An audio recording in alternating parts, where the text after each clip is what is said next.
सतनाम श्री वाहिगुरु साहिब जी। चौपाई थिरे तीर पर पिखे प्रवाऊ, श्यामल रंग तरंगन ताऊ। गुर सो बूजन कीन पिराणे, मजनू कौन पयो सब जाने। वाहिगुरु जी का खालसा, वाहिगुरु जी की फतेह। हाजरा हजूर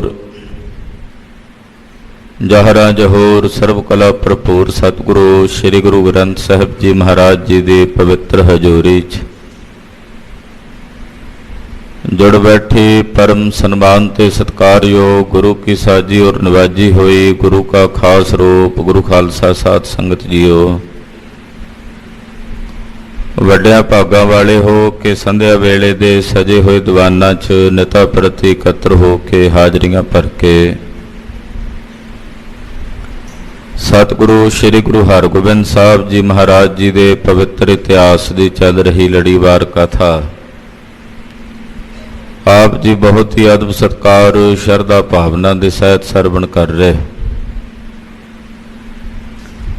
गरीबनवाज सतगुरु जी मजनू के टिले ते विराजमान ने दिल्ली दियां बेअंत संगतां सतगुरु जी के दर्शन करने वास्ते गुरु चरनां च हाज़र हो रही हैं। पवित्र पंचामृत कड़ा प्रसाद दियां देगां वो तैयार करके गुरसिख अपने घरां चों सतगुरां दे चरनां च लैके हाज़र हो रहे हैं। खुले गफ्फे देगां दे संगत च वरताए जा रहे हैं। जहांगीर बादशाह महाराज जी के दर्शन करन लई आया है। आउंदा आउंदा चंदू दे टब्बर नूं बन के नाल लिया है। महाराज जी के दर्शन कीते आख्या महाराज मैं चंदू का टब्बर भी बन लिया, उहदा लड़का है, ओहदी एक घरवाली है, इन्हां नूं भी दंड दिओ। सतगुरां आख्या बादशाह इन्हां दा की कसूर है, दोषी चंदू है उन्होंने सज़ा मिल रही है, जिहड़ा करेगा वही भरेगा। इन्हां नूं चंदू तो मिला के उहदे दर्शन करा के तोर दिओ। जदों ये चंदू कोल गए चंदू की हालत वेखी रोए, सिपाहियां ने घूरिया तो उत्थों चले गए। भयानक दशा हो रही है। सतगुरु जी ने सिखां नूं वरज दिता भी हुण उहनूं कोई जुत्तियां ना मारे, क्योंकि किते वो मर ना जाए। असीं उहनूं हाले होर बहुत सारे नगरां च फेरना, उहदे मरण दा थां मुकर्रर है जिथे उहने मरना। दयानिध सतगुरु जी के बचन सुन के सिख सत बचन कहते ने। बादशाह ने दर्शन दिदारे कीते, बचन बिलास होए। जिहड़े 52 राजे सन उन्हां राजिਆਂ नूं सिरे पाओ श्री साहबां घोड़े दे के उन्हां दे जिहड़े राज भाग बादशाह ने खोए हुए सी सतगुरां ने वापस दवाए। बादशाह ने आपो अपना एक एक एहलकार उन्हां राजिਆਂ नाल भेजिया भी जाके इन्हां नूं राज तखत ते बिठा के आओ। नाले हदायत कीती कि अज तो बाद बादशाह दे अधीन हो के चलना, किसी नाल वधीकी नहीं करनी, नाम जपना, परोपकारी बिरती रखनी। तो सतगुरां दा शुकराना करदिआं 52 राजे आपो अपनियां रियासतां नूं आपो अपने राजां नूं मुड़े ने और जाके राज भाग करन लगे ने। नाले सतगुरां दा जस करदे, महाराज जी की वडियाई करदे कि गुरु हरगोबिंद साहब ने साडे ते किरपा कीती। बादशाह गुरदेव नूं नमस्कार करके सुरखरू हो के अपने महलां नूं चला गया। तो शाम जे दा वेला सी, सतगुरु जी सिखां नूं कहंदे चलो सैर करके आईए। घोड़ियां ते सवार होए जमुना दे कंढे गए। दूर तक जमुना का किनारा वेखदे एक जगह ते उतरे ने। महाराज जी दे बहुत ही प्यारे निकटवर्ती सिख भाई लंगा जी, भाई पराणा जी, भाई जेठा जी, भाई अमीਆਂ हेहर जी, ये सारे गुरसिख सतगुरु जी दे नाल ने। तो ਤੋ ਦੀਵਾਨ ਸਜਿਆ ਭਾਈ ਨੰਦਾ ਸੰਘੇੜਾ ਜੀ ਨਾਲ ਨੇ, ਇਸੇ ਤਰ੍ਹਾਂ ਭਾਈ ਕਿਰਪਾਲ ਜੱਲੂ ਕੇ, ਇਹਨਾਂ ਸਾਰੇ ਸਿੱਖਾਂ ਨੇ ਗੁਰਦੇਵ ਦੇ ਦਰਸ਼ਨ ਪਰਸ਼ਨ ਕੀਤੇ, ਨਾਲੇ ਇਸ਼ਨਾਨ ਪਾਨ ਕੀਤਾ ਜਮਨਾ 'ਚ। ਫਿਰ ਸਤਿਗੁਰਾਂ ਦੇ ਕੋਲ ਦੀਵਾਨ ਸਜਾ ਕੇ ਜਮਨਾ ਦੇ ਕੰਢੇ 'ਤੇ ਹੀ ਬੈਠ ਗਏ। ਤੋ ਗੁਰੂ ਪਾਤਸ਼ਾਹ ਕੋਲ ਬੈਠ ਕੇ ਬਚਨ ਬਿਲਾਸ ਕਰ ਰਹੇ ਨੇ। ਇਹਨਾਂ ਨੇ ਪੁੱਛਿਆ ਹੈ ਕੁਝ, ਸਤਿਗੁਰੂ ਜੀ ਦੱਸ ਰਹੇ ਨੇ। ਮਨ ਬਿਰਤੀਆਂ ਇਕਾਗਰ ਕਰਕੇ ਗੁਰਦੇਵ ਦੀ ਪਾਵਨ ਕਲਿਆਣਕਾਰੀ ਕਥਾ ਸਰਵਣ ਕਰੀਏ। ਗੁਰੂ ਚਰਨਾਂ 'ਚ ਆਪਣੀਆਂ ਹਾਜ਼ਰੀਆਂ ਲਵਾਉਂਦੇ ਆ, ਰਸਨਾ ਨੂੰ ਪਵਿੱਤਰ ਕਰਦੇ ਆ। ਆਖੋ ਜੀ ਸਤਨਾਮ ਸ੍ਰੀ ਵਾਹਿਗੁਰੂ ਸਾਹਿਬ ਜੀ। ਸਤਨਾਮ ਸ੍ਰੀ ਵਾਹਿਗੁਰੂ ਸਾਹਿਬ ਜੀ। ਚੌਪਈ ਥਿਰੇ ਤੀਰ ਪਰ ਪਿਖੇ ਪ੍ਰਵਾਉ। ਸਤਿਗੁਰੂ ਛੇਵੇਂ ਪਾਤਸ਼ਾਹ ਜੀ ਮਹਾਰਾਜ ਜਮਨਾ ਦੇ ਕਿਨਾਰੇ ਬੈਠੇ ਨੇ। ਜਲ ਦਾ ਨਿਰਮਲ ਪ੍ਰਵਾਹ ਉਹ ਵਗਦਾ ਸਤਿਗੁਰੂ ਜੀ ਵੇਖ ਰਹੇ ਨੇ, ਨਾਲ ਸਿੱਖ ਹਨ। ਸ਼ਾਮਲ ਰੰਗ ਤਰੰਗਨ ਤਾਉ। ਜਮਨਾ ਦਾ ਨਿਰਮਲ ਜਲ ਬੜਾ ਹੀ ਸੁੰਦਰ ਹੈ, ਸ਼ਾਮਲ ਹੈ, ਕਿਉਂਕਿ ਜਮਨਾ ਦਾ ਪਾਣੀ ਹੁਣ ਵੀ ਤੁਸੀਂ ਜਦੋਂ ਪੌਂਟਾ ਸਾਹਿਬ ਜਾਓ, ਮਹਾਰਾਜ ਜੀ ਦੇ ਦਰਬਾਰ ਦੇ ਨਾਲੋਂ ਜਮਨਾ ਲੰਘਦੀ ਤੇ ਉਹਦਾ ਰੰਗ ਜਿਹੜਾ ਪਾਣੀ ਦਾ ਉਹ ਕਾਲਾ ਜਿਹਾ ਭਾਵ ਮਾਰਦਾ ਹੈ, ਸ਼ਿਆਮਲ ਵਰਣੀਏ। ਤੋ ਬੜਾ ਸ਼ਿਆਮਲ ਵਰਣੀਏ ਜਲ ਹੈ ਜਮਨਾ ਦਾ, ਬਹੁਤ ਹੀ ਸੁੰਦਰ ਪ੍ਰਵਾਹ ਹੈ। ਉਹਦੇ 'ਚ ਲਹਿਰਾਂ ਉੱਠਦੀਆਂ ਨੇ, ਤਰੰਗਾਂ ਉੱਠਦੀਆਂ ਹਨ। ਗੁਰ ਸੋਂ ਬੂਜਨ ਕੀਨ ਪਿਰਾਣੇ। ਕਿਨਾਰੇ ਤੇ ਬੈਠੇ ਨੇ ਭਾਈ ਪ੍ਰਾਣਾ ਜੀ, ਛੇਵੇਂ ਪਾਤਸ਼ਾਹ ਜੀ ਨੂੰ ਪੁੱਛਦੇ। ਹੋਰ ਵੀ ਸਿੱਖ ਬੈਠੇ ਨੇ ਕੋਲ। ਭਾਈ ਪ੍ਰਾਣਾ ਜੀ ਨੇ ਹੱਥ ਜੋੜੇ ਤੇ ਬੇਨਤੀ ਕਰਦਿਆਂ ਮਹਾਰਾਜ ਜੀ ਨੂੰ ਪੁੱਛਦੇ ਹਨ, ਮਜਨੂ ਕੌਣ ਪਇਓ ਸਭ ਜਾਣੇ। ਮਹਾਰਾਜ ਮਜਨੂ ਦਾ ਨਾਮ ਬੜਾ ਸੁਣਿਆ, ਜਿੱਥੇ ਆਪਾਂ ਟਿਕੇ ਹੋਏ ਆ ਉਸ ਜਗ੍ਹਾ ਨੂੰ ਵੀ ਮਜਨੂ ਦਾ ਟਿੱਲਾ ਕਹਿੰਦੇ ਹਨ। ਮਹਾਰਾਜ ਇਹ ਮਜਨੂ ਕੌਣ ਹੋਇਆ? ਮਜਨੂ ਬਾਰੇ ਸਾਨੂੰ ਦੱਸੋ ਕਿ ਮਜਨੂ ਕੌਣ ਸੀ? ਜਹਾਂ ਹਮਾਰੋ ਡੇਰਾ ਆਏ। ਮਹਾਰਾਜ ਜਿੱਥੇ ਆਪਾਂ ਡੇਰਾ ਕੀਤਾ ਹੋਇਆ ਨਗਰ ਵਿੱਚ, ਜਿੱਥੇ ਆਪਾਂ ਉਤਰੇ ਹੋਏ ਆ, ਸਾਰੀਆਂ ਫੌਜਾਂ ਨੇ ਜਿੱਥੇ ਪੜਾਅ ਕੀਤਾ ਹੋਇਆ, ਤਿਸ ਕੀ ਨਾਮ ਥਾਨ ਸੋ ਕਹੇ। ਉਹ ਜਿਹੜੀ ਜਗ੍ਹਾ ਉਹਨੂੰ ਮਜਨੂ ਦਾ ਟਿੱਲਾ ਹੀ ਕਹਿੰਦੇ ਹਨ। ਉਹ ਜਗ੍ਹਾ ਦਾ ਨਾਮ ਪ੍ਰਸਿੱਧ ਹੈ, ਉਹ ਮਜਨੂ ਦੇ ਟਿੱਲੇ ਕਰਕੇ ਪ੍ਰਸਿੱਧ ਹੈ। ਮਹਾਰਾਜ ਇਹ ਮਜਨੂ ਕੌਣ ਹੋਇਆ? ਇਹਦੇ ਬਾਰੇ ਸਾਨੂੰ ਕੁਝ ਜਾਣਕਾਰੀ ਦਿਓ। ਸੁਨ ਕਰ ਸ਼੍ਰੀ ਸਤਿਗੁਰੂ ਬਤਾਵਾ। ਸੁਣ ਕੇ ਧੰਨ ਗੁਰੂ ਹਰਗੋਬਿੰਦ ਸਾਹਿਬ ਸੱਚੇ ਪਾਤਸ਼ਾਹ ਜੀ ਮਹਾਰਾਜ ਜੀ ਬੋਲੇ, ਦੱਸਣ ਲੱਗੇ ਕਿ ਮਜਨੂ ਕੌਣ ਹੈ। ਪਇਓ ਪ੍ਰਥਮ ਚਿਰ ਕਾਲ ਬਿਤਾਵਾ। ਮਹਾਰਾਜ ਜੀ ਕਹਿੰਦੇ ਸਿੱਖੋ ਬਹੁਤ ਲੰਮੇ ਅਰਸੇ ਪਹਿਲਾਂ ਇੱਕ ਪ੍ਰੇਮੀ ਹੋਇਆ ਮਜਨੂ।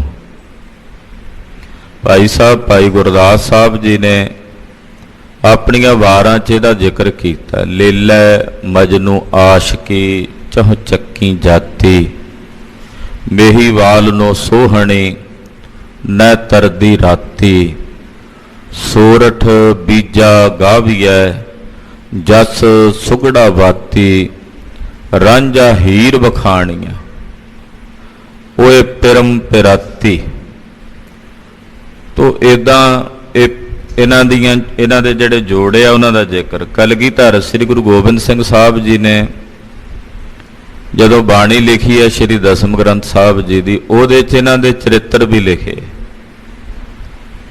ਦਸਮ ਗ੍ਰੰਥ ਸਾਹਿਬ ਵਿੱਚ ਵੀ ਇਹਨਾਂ ਦਾ ਜ਼ਿਕਰ ਆਉਂਦਾ। ਭਾਈ ਗੁਰਦਾਸ ਜੀ ਨੇ ਆਪਣੀਆਂ ਵਾਰਾਂ 'ਚ ਇਹਨਾਂ ਦਾ ਜ਼ਿਕਰ ਕੀਤਾ। ਮਹਾਰਾਜ ਜੀ ਕਹਿੰਦੇ ਬਹੁਤ ਲੰਮਾ ਅਰਸਾ ਪਹਿਲਾਂ ਦਾ ਸਮਾਂ ਸੀ ਜਦੋਂ ਇਹ ਸੱਜਣ ਹੋਇਆ। ਲੀਲਾ ਹੁਤੀ ਸ਼ਾ ਕੀ ਤਨੀਆ। ਇੱਕ ਲੈਲਾ ਨਾਮ ਦੀ ਔਰਤ ਸੀ ਜੋ ਇੱਕ ਬਾਦਸ਼ਾਹ ਦੀ ਸ਼ਾਹੂਕਾਰ ਦੀ ਕੰਨਿਆ ਸੀ। ਰੂਪਵਤੀ ਅਤਸ਼ੈ ਤਿਨ ਸੁਨੀਆ। ਉਹ ਰੂਪਵਤੀ ਸੀ, ਸੁੰਦਰ ਸੀ, ਸੁਸ਼ੀਲ ਸੁਭਾਅ ਵਾਲੀ ਸੀ। ਹੀਰਤ ਚਿਤ ਕੋ ਪ੍ਰੇਮ ਲਗਾਵਾ। ਮਜਨੂ ਨੇ ਜਦੋਂ ਉਹਦਾ ਸਰੂਪ ਵੇਖਿਆ, ਇਹਦੇ ਮਨ 'ਚ ਉਹਦੇ ਪ੍ਰਤੀ ਪ੍ਰੀਤ ਜਾਗ ਪਈ, ਪ੍ਰੇਮ ਜਾਗ ਪਿਆ। ਅਪਰ ਨ ਸੁਧ ਮਨ ਤਹਾਂ ਟਿਕਾਵਾ। ਇੰਨਾ ਪ੍ਰੇਮ ਜਾਗ ਪਿਆ ਵੀ ਹੋਰ ਕਿਸੇ ਚੀਜ਼ ਦੀ ਸੁੱਧ ਹੀ ਨਹੀਂ ਰਹੀ। ਮਨ ਕੇਵਲ ਉਸ ਲੀਲਾ ਦੇ ਵਿੱਚ ਹੀ ਲੱਗ ਗਿਆ। ਲੈਲਾ ਲਵਪੁਰ ਵਿਖੇ ਚਿਤਾਰਤ। ਇਹ ਲਾਹੌਰ ਸ਼ਹਿਰ 'ਚ ਆ ਗਿਆ ਮਜਨੂੰ ਚਲਦਾ ਚਲਦਾ। ਲਾਹੌਰ ਸ਼ਹਿਰ ਵਿੱਚ ਉੱਥੇ ਉਹਦਾ ਚਿੰਤਨ ਕਰਨ ਲੱਗਾ ਲੀਲਾ ਦਾ, ਉਸੇ ਦਾ ਹੀ ਸਿਮਰਨ ਕਰਨ ਲੱਗਾ। ਰਾਤ ਦਿਵਸ ਇੱਕ ਰਸ ਬ੍ਰਿਤੀ ਤਾਰਤ। ਰਾਤ ਦਿਨ ਇੱਕ ਰਸ ਬਿਰਤੀ ਉਸੇ ਦੇ ਚਿੰਤਨ ਵਿੱਚ ਹੀ ਇਹਦੇ ਅੰਦਰ ਲੱਗ ਗਏ। ਇੱਕ ਦਿਨ ਚੜਿਓ ਸੰਡਨੀ ਮਿਲਿਓ। ਕਹਿੰਦੇ ਇੱਕ ਦਿਨ ਦਾ ਬਚਨ ਹੈ, ਜਿਹੜੀ ਉਹ ਲੈਲਾ ਸੀ ਉਹ ਕਿਤੇ ਇੱਥੇ ਦਿੱਲੀ 'ਚ ਵਿਆਹੀ ਗਈ ਤੇ ਮਜਨੂ ਜਿਹੜਾ ਸੀ ਉਸੇ ਦੇ ਪ੍ਰੇਮ ਦੇ ਵਿੱਚ, ਇਹਦਾ ਨਾਮ ਵੈਸੇ ਕੈਫ ਕਰਕੇ ਵੀ ਆਇਆ, ਮਜਨੂ ਤਾਂ ਬਾਅਦ ਵਿੱਚ ਇਹਨੂੰ ਕਿਹਾ ਗਿਆ। ਆਮ ਕਰਕੇ ਮਜਨੂ ਨੂੰ ਕਹਿ ਦਿੰਦੇ ਜਿਹੜਾ ਸੁਕੜਾ ਜਿਹਾ ਹੋਵੇ ਨਾ, ਸੁੱਕ ਜਾਏ ਸਰੀਰ ਜਿਹਦਾ, ਉਹਨੂੰ ਕਹਿ ਦਿੰਦੇ ਆ ਮਜਨੂ। ਜਿਹੜਾ ਬਾਬਰਾ ਜਿਹਾ ਹੋ ਜੇ ਉਹਨੂੰ ਮਜਨੂ ਕਹਿ ਦਿੰਦੇ। ਤੋ ਇਹ ਸੁੱਕ ਗਿਆ ਸੀ ਉਹਦੇ ਪ੍ਰੇਮ 'ਚ, ਅੱਗੇ ਕਥਾ ਆ ਰਹੀ ਹੈ। ਹੁਣ ਵੀ ਜਿਹਦਾ ਸੁਕੜਾ ਜਿਹਾ ਸਰੀਰ ਹੋਵੇ, ਕਹਿਰਾ ਜਿਹਾ, ਹੱਡੀਆਂ ਜੀਆਂ ਦਿਸਦੀਆਂ, ਹੁਣ ਉਹਨੂੰ ਮਜਨੂ ਹੀ ਕਹਿ ਦਿੰਦੇ। ਤੋ ਇਹਦਾ ਨਾਮ ਮਜਨੂ ਪੈ ਗਿਆ। ਲਾਹੌਰ ਸ਼ਹਿਰ ਵਿੱਚ ਰਹਿੰਦਾ ਸੀ, ਉੱਥੇ ਆ ਗਿਆ ਚਲਦਾ ਚਲਦਾ। ਇੱਕ ਵਾਰ ਇੱਕ ਕੋਈ ਸਵਾਰ ਊਂਠਣੀ ਤੇ ਸਵਾਰ ਸੀ, ਸਾਂਢਣੀ ਕਹਿੰਦੇ ਨੇ ਊਂਠਣੀ ਨੂੰ। ਊਂਠਣੀ ਤੇ ਸਵਾਰ ਹੋ ਕੇ ਤੇ ਉਹ ਜਾ ਰਿਹਾ ਸੀ। ਇਹਨੇ ਉਹਨੂੰ ਪੁੱਛ ਲਿਆ ਵੀ ਕਿੱਥੇ ਚੱਲਿਆ? ਉਹਨੇ ਕਿਹਾ ਮੈਂ ਦਿੱਲੀ ਚੱਲਿਆ। ਹਾਂਜੀ। ਹੋਏ ਤਿਆਰ ਦਿੱਲੀਪੁਰ ਚਲਿਓ। ਉਹਨੇ ਆਖਿਆ ਮੈਂ ਤਿਆਰ ਹੋਇਆ ਤੇ ਮੈਂ ਦਿੱਲੀ ਨੂੰ ਜਾ ਰਿਹਾ। ਤਿਸ ਕੋ ਲਾਗੇ ਉਦੇਨ ਸੰਦੇਸਾ। ਇਹਨੂੰ ਮਜਨੂ ਨੂੰ ਇਹ ਸੀ ਵੀ ਉੱਥੇ ਦਿੱਲੀ ਦੇ ਵਿੱਚ ਤਾਂ ਲੈਲਾ ਵੀ ਰਹਿੰਦੀ ਹੈ। ਇਹ ਉਹਨੂੰ ਸੁਨੇਹਾ ਦੇਣ ਲੱਗਾ, ਜਿਹੜਾ ਉਹ ਸੰਢਣੀ ਤੇ ਸਵਾਰ ਸੀ ਨਾ ਊਂਠਣੀ ਤੇ, ਉਹਨੂੰ ਸੁਨੇਹਾ ਦੇਣ ਲੱਗਾ ਵੀ ਤੂੰ ਜਾ ਕੇ ਨਾ ਮੇਰਾ ਸੁਨੇਹਾ ਦੇਈਂ, ਮੇਰੀ ਖਬਰ ਦੇਈਂ ਜਾ ਕੇ ਲੈਲਾ ਨੂੰ ਵੀ ਮੇਰੀ ਕੀ ਦਸ਼ਾ ਹੈ। ਕਹਿਤ ਕਹਿਤ ਏਓ ਪੰਥ ਅਸੀਸਾ। ਕਹਿੰਦੇ ਜਿਉਂ ਸੁਨੇਹਾ ਦੇਣ ਲੱਗਾ ਉਹਦੇ ਨਾਲ ਨਾਲ ਹੀ ਊਂਠਣੀ ਦੇ ਟੁਰਿਆ ਜਾਵੇ, ਦੱਸਦਾ ਜਾਵੇ ਵੀ ਮੇਰੀ ਆਹ ਦਸ਼ਾ ਦੱਸੀ, ਲੈਲਾ ਨੂੰ ਮੇਰੇ ਬਾਰੇ ਦੱਸੀ। ਬੜੀਆਂ ਗੱਲਾਂ ਕਰਦਾ ਕਰਦਾ ਸੁਨੇਹਾ ਦਿੰਦਾ ਦਿੰਦਾ ਨਾਲ ਹੀ ਤੁਰਦਾ ਰਿਹਾ। ਸੰਗ ਸੰਡਣੀ ਕੇ ਚੱਲ ਆਇਓ। ਇਹਦੇ ਸੁਨੇਹਾ ਦਿੰਦਾ ਜਿਉਂ ਤੁਰਿਆ ਉਹਦੇ ਨਾਲ ਨਾਲ ਤੁਰਦਾ ਤੁਰਦਾ ਦਿੱਲੀ ਆ ਗਿਆ ਲਾਹੌਰ ਤੋਂ। ਇੰਨਾ ਜ਼ਿਆਦਾ ਉਹਦੇ ਪ੍ਰੇਮ ਦੇ ਵਿੱਚ ਖਚਤ ਹੋਇਆ ਲੈਲਾ ਦੇ ਕਿ ਲਾਹੌਰ ਤੋਂ ਸੁਨੇਹਾ ਦਿੰਦਾ ਤੁਰਿਆ। ਖਾਲਸਾ ਜੀ ਤਦੇ ਇਹਨਾਂ ਦੀ ਪ੍ਰੀਤ ਦੀ ਗੱਲ ਦਾ ਵੇਰਵਾ ਉਦਾਹਰਣ ਦਾ ਇੱਕ ਪਕਸ਼ੀ ਲਿਆ ਜਾਂਦਾ। ਇਹਨਾਂ ਅੰਦਰ ਜਿਹੜੀ ਪ੍ਰੀਤ ਸੀ ਉਹਦੀ ਗੱਲ ਕੀਤੀ ਭਾਈ ਗੁਰਦਾਸ ਜੀ ਨੇ ਕਿ ਪੀਰ ਮਰੀਦਾਂ ਪਿਰਹੜੀ ਗਾਵਣ ਪ੍ਰਭਾਤੀ, ਕਿ ਇਹ ਜਿਵੇਂ ਇਹਨਾਂ ਅੰਦਰ ਪ੍ਰੀਤ ਸੀ ਏਦਾਂ ਰੱਬ ਦੇ ਪਿਆਰਿਆਂ ਦੇ ਹਿਰਦੇ 'ਚ ਪਰਮੇਸ਼ਰ ਦੀ ਪ੍ਰੀਤ ਹੁੰਦੀ ਹੈ। ਉਦਾਹਰਣ ਦੇ ਵਜੋਂ ਇਹਨਾਂ ਦਾ ਜ਼ਿਕਰ ਕੀਤਾ। ਕਹਿੰਦੇ ਜਿਉਂ ਸੁਨੇਹਾ ਦਿੰਦਾ ਉਹਦੇ ਪ੍ਰੇਮ 'ਚ ਗੱਲਾਂ ਕਰਦਾ ਕਰਦਾ ਲੈਲਾ ਦੇ, ਇਹ ਲਾਹੌਰ ਤੋਂ ਤੁਰਿਆ ਤੇ ਤੁਰਦਾ ਤੁਰਦਾ ਸੁਨੇਹਾ ਦਿੰਦਾ ਦਿੰਦਾ ਨਾਲ ਹੀ ਦਿੱਲੀ ਆ ਗਿਆ। ਸੁਧ ਬਿਨ ਤਰੀ ਬੇਗ ਅਸਤਾਇਓ। ਕਹਿੰਦੇ ਸਰੀਰ ਦੀ ਸੁੱਧ ਬੁੱਧੀ ਨਹੀਂ ਰਹੀ, ਜਿਉਂ ਉਹਨੂੰ ਖਬਰ ਦਿੰਦਾ ਦਿੰਦਾ ਨਾਲ ਹੀ ਦੌੜਦਾ ਆਇਆ। ਹੁਣ ਊਂਠਣੀ ਬੜੀ ਤੇਜ਼ ਚੱਲਦੀ ਸੀ, ਉਹਦੇ ਨਾਲ ਹੀ ਭੱਜਦਾ ਭੱਜਦਾ ਆਇਆ। ਦਿੱਲੀ ਵਿਖੇ ਆਨ ਕਰ ਹੀਰੀ। ਕਹਿੰਦੇ ਜਦੋਂ ਦਿੱਲੀ ਆਇਆ ਤੇ ਦਿੱਲੀ ਆ ਕੇ ਮਿਲਿਆ ਲੈਲਾ ਨੂੰ। ਲੈਲਾ ਮਿਲੀ ਜਬੇ ਇੱਕ ਬੇਰੀ। ਪਹਿਲਾਂ ਭਾਲ ਕੀਤੀ, ਇੱਕ ਦਿਨ ਲੈਲਾ ਫਿਰ ਇਹਨੂੰ ਮਿਲੀ। ਕੀਨਸ ਮਜਨੂ ਸਾਥ ਬਖਾਨ। ਉਹਨੇ ਮਜਨੂ ਨੂੰ ਇੱਕ ਗੱਲ ਕਹੀ। ਲੈਲਾ ਜਦੋਂ ਮਿਲੀ ਨਾ ਆ ਕੇ ਮਜਨੂ ਨੂੰ ਕਹਿਣ ਲੱਗੀ ਅਬ ਤੂੰ ਖਰੋ ਰਹੋ ਇਸ ਥਾਨ। ਉਹਨੂੰ ਕਹਿ ਕੇ ਵੀ ਤੂੰ ਇੱਥੇ ਖਲੋਵੀਂ, ਮੈਂ ਦੁਬਾਰਾ ਆਉਣੀ ਆ। ਮਜਨੂ ਨੂੰ ਕਹਿ ਕੇ ਨਾ ਵੀ ਤੂੰ ਇੱਥੇ ਖਲੋ ਜਾ ਤੇ ਮੈਂ ਦੁਬਾਰਾ ਆਉਣੀ ਆ ਤੇਰੇ ਕੋਲੇ। ਮਿਲੋ ਆਏ ਕਰ ਮੈਂ ਪੁੰਨ ਤੋਈ। ਇੱਥੇ ਹੀ ਖਲੋਈ, ਮੈਂ ਤੈਨੂੰ ਦੁਬਾਰਾ ਆ ਕੇ ਇੱਥੇ ਹੀ ਮਿਲਾਂਗੀ। ਰੋ ਉਡੀਕਤ ਇਸ ਥਲ ਮੋਈ। ਤੇ ਜਦੋਂ ਤਾਈਂ ਮੈਂ ਆਉਂਦੀ ਨਹੀਂ ਤੂੰ ਇੱਥੇ ਉਡੀਕੀ ਮੈਨੂੰ, ਇਹ ਜਗ੍ਹਾ ਨਾ ਛੱਡੀ। ਇਮ ਕਹਿ ਗਈ ਖਰੋ ਏ ਰਹਿਓ। ਲੈਲਾ ਇਹ ਕਹਿ ਕੇ ਮਜਨੂ ਨੂੰ ਚਲੀ ਗਈ। ਮਜਨੂ ਉੱਥੇ ਹੀ ਖਲੋਤਾ ਰਿਹਾ। ਲੈਲਾ ਕੋ ਸਿਮਰਤ ਚਿਤ ਚਿਓ। ਉੱਥੇ ਜਿਉਂ ਖਲੋਤਾ ਯਾਦ ਹੀ ਕਰਦਾ ਰਿਹਾ, ਲੈਲਾ ਲੈਲਾ ਲੈਲਾ ਕਰਦਾ, ਉਹਦਾ ਸਿਮਰਨ ਉਸੇ ਦਾ ਚਿੰਤਨ ਕਰਦਾ ਰਿਹਾ। ਹਾਂਡੀ ਕੇਤਕ ਸੰਮਤ ਬੀਤੇ। ਲੈਲਾ ਭੁੱਲ ਗਈ ਵੀ ਮੈਂ ਮੁੜ ਕੇ ਉਹਨੂੰ ਮਿਲਣ ਜਾਣਾ ਸੀ। ਉਹਨੂੰ ਬਿਸਿਮਰਤੀ ਹੋ ਗਈ, ਉਹ ਵਿਆਹੀ ਗਈ ਸੀ, ਉਹ ਆਪਣੇ ਘਰ ਦੇ ਧੰਦਿਆਂ ਦੇ ਵਿੱਚ ਵਿਅਸਤ ਹੋ ਗਈ। ਇਹ ਉੱਥੇ ਜਿਉਂ ਡੀਕਣ ਲੱਗਾ ਕਈ ਸਾਲ ਉੱਥੇ ਖਲੋਤੇ ਹੀ ਇਹਨੂੰ ਬੀਤ ਗਏ ਉਸੇ ਦੇ ਚਿੰਤਨ ਵਿੱਚ। ਨਹੀਂ ਦੇ ਕੀ ਸੁਧ ਕਬ ਲੀਤੇ, ਇਹਨੂੰ ਆਪਣੇ ਸਰੀਰ ਦੀ ਸੁੱਧ ਬੁੱਧ ਭੁੱਲ ਗਏ। ਕਾਸ਼ਟ ਸਮ ਸ਼ੁਸ਼ਕਿਓ ਤਨ ਸਾਰੂ, ਕਹਿੰਦਾ ਜਿਵੇਂ ਕੋਈ ਲੱਕੜ ਹੁੰਦੀ ਆ ਨਾ, ਲੱਕੜ ਵਾਂਗੂ ਇਹਦਾ ਸਰੀਰ ਸੁੱਕ ਗਿਆ, ਤਾਂ ਹੀ ਇਹਨੂੰ ਮਜਨੂ ਕਹਿੰਦੇ ਸੀ। ਲੱਕੜ ਦੇ ਵਾਂਗੂ ਇਹਦਾ ਜਿਹੜਾ ਸਰੀਰ ਸੀ ਉਹ ਸੁੱਕ ਗਿਆ। ਮੈਂ ਲੈਲਾ ਕਬਰ ਦੇ ਚਿਤਾਰੂ, ਲੈਲਾ ਨੂੰ ਮੁੜ ਕੇ ਯਾਦ ਵੀ ਨਹੀਂ ਆਈ ਇਹਦੀ, ਉਹਨੇ ਇਹਨੂੰ ਚੇਤੇ ਵੀ ਨਹੀਂ ਕੀਤਾ। ਪ੍ਰੇਮ ਸ਼ਕਤ ਤੇ ਪ੍ਰਾਨ ਨ ਗਏ, ਮਜਨੂ ਦੇ ਅੰਦਰ ਪ੍ਰੇਮ ਦੀ ਸ਼ਕਤੀ ਸੀ, ਉਹ ਪ੍ਰੇਮ ਦੀ ਸ਼ਕਤੀ ਕਰਕੇ ਇਹਦੇ ਅੰਦਰੋਂ ਪ੍ਰਾਣ ਨਹੀਂ ਗਏ, ਕਿਉਂਕਿ ਪ੍ਰੇਮ ਇਹਦਾ ਦੇਹ ਦਾ ਪ੍ਰੇਮ ਨਹੀਂ ਸੀ, ਆਤਮਾ ਦਾ ਆਤਮਾ ਪ੍ਰਤੀ ਪ੍ਰੇਮ ਜਾਗਿਆ ਹੋਇਆ ਸੀ। ਸਰੀਰਾਂ ਦੇ ਸਨੇਹ ਦੀ ਗੱਲ ਨਹੀਂ ਸੀ, ਇੱਥੇ ਮੋਹ ਨਹੀਂ ਸੀ। ਤੋ ਉਹ ਜਿਹੜੀ ਪ੍ਰੇਮ ਦੀ ਸ਼ਕਤੀ ਸੀ ਇਹਦੇ ਅੰਦਰ, ਉਹਦੇ ਕਰਕੇ ਦਾ ਸਰੀਰ ਦੀ ਵਿਨਸਿਆ, ਨਹੀਂ ਤਾਂ ਲੰਮਾ ਸਮਾਂ ਜਿੰਨਾ ਖਲੋਤਾ ਰਿਹਾ ਭੁੱਖ ਨਾਲ ਖਤਮ ਹੋ ਜਾਂਦਾ। ਸੁੱਕ ਗਿਆ ਸਰੀਰ, ਪਰ ਪ੍ਰੇਮ ਦੀ ਸ਼ਕਤੀ ਕਰਕੇ ਦੇ ਸਰੀਰ ਦੀ ਰੱਖਿਆ ਰਹੀ। ਅਧਿਕ ਇਕਾਗਰਤਾ ਮਨ ਲਏ, ਔਰ ਉਸੇ ਪ੍ਰੇਮ ਦੇ ਵਿੱਚ ਇਹਦਾ ਮਨ ਬਹੁਤ ਜ਼ਿਆਦਾ ਇਕਾਗਰ ਹੋ ਗਿਆ। ਇਕਾਗਰਤਾ ਖਾਲਸਾ ਜੀ ਜਿਹੜੀ ਮਨ ਦੀ ਹੈ ਨਾ, ਇਹਦਾ ਕੋਈ ਅੰਤ ਨਹੀਂ ਹੈ ਵੀ ਕਿੰਨਾ ਕੁ ਇਕਾਗਰ ਹੋ ਸਕਦਾ ਮਨ।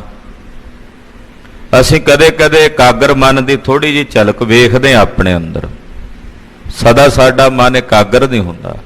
ਕਦੇ ਕਦੇ ਹੁੰਦਾ ਨਾ ਸਾਡਾ ਮਨ ਇਕਾਗਰ, ਉਹ ਇਕਾਗਰਤਾ ਦਾ ਉੱਪਰਲਾ ਤਲ ਹੈ। ਇਹਦੀ ਜੇ ਡੂੰਘਾਈ ਵੇਖਣਾ ਚਾਹੀਏ ਨਾ ਵੀ ਮਨ ਕਿੰਨਾ ਕੁ ਇਕਾਗਰ ਹੋ ਸਕਦਾ, ਤਾਂ ਇਹਦੀ ਡੂੰਘਾਈ ਦਾ ਅੰਤ ਨਹੀਂ ਪੈਂਦਾ। ਜਿੰਨਾ ਜ਼ਿਆਦਾ ਇਕਾਗਰ ਹੁੰਦਾ ਚਲਿਆ ਜਾਂਦਾ, ਓਨਾ ਹੀ ਪ੍ਰਭੂ ਪਰਮੇਸ਼ਰ ਦੇ ਬ੍ਰਹਮ ਦੇ ਸਰੂਪ ਦੇ ਵਿੱਚ ਇੱਕਮਿਕ ਹੁੰਦਾ ਚਲਿਆ ਜਾਂਦਾ, ਓਨਾ ਹੀ ਡੂੰਘਾ। ਇਸ ਕਰਕੇ ਅੰਤ ਕੋਈ ਨਹੀਂ। ਕਹਿੰਦੇ ਇਹਦਾ ਮਨ ਚਿੰਤਨ ਕਰਦਿਆਂ ਕਰਦਿਆਂ ਪ੍ਰੇਮ ਦੇ ਰਸ ਵਿੱਚ, ਲੈਲਾ ਦੇ ਸਿਮਰਨ ਵਿੱਚ ਸੁਰਤ ਜੁੜ ਗਈ, ਔਰ ਮਨ ਇਕਾਗਰ ਹੋ ਗਿਆ, ਪੂਰਨ ਤੌਰ ਤੇ ਇਕਾਗਰ ਹੋ ਗਿਆ। ਸ਼ੁਸ਼ਕ ਖੁੰਡ ਸੋ ਲਗ ਕਰ ਠਾਂਡੂ, ਜਿੱਥੇ ਖੜਾ ਸੀ ਨਾ, ਇਹਦੇ ਨਾਲ ਪਿਛਲੇ ਪਾਸੇ ਨਾ ਇੱਕ ਲੱਕੜ ਦਾ ਦਰਖਤ ਸੀ, ਉਹ ਸੁੱਕਾ ਹੋਇਆ ਸੀ, ਜਿਵੇਂ ਖੁੰਡ ਜੇ ਨਹੀਂ ਹੁੰਦੇ, ਪੁਰਾਣਾ ਲੱਕੜ ਦਾ ਖੋਲ ਜਿਹਾ ਸੀ, ਉਹਦੇ ਵਿੱਚ ਹੀ ਖਲੋਤਾ ਹੋਇਆ, ਲੱਕੜ ਦੇ ਉਸ ਖੋਲ ਦੇ ਵਿੱਚ ਹੀ ਖੜਾ ਰਿਹਾ।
ਤਸਵੀ ਹੈ, ਕੋਈ ਇਨਸਾਨ ਹੈ ਮਜਨੂ ਠਾਂਡੋ ਕਿਸ ਖਾਨਾ।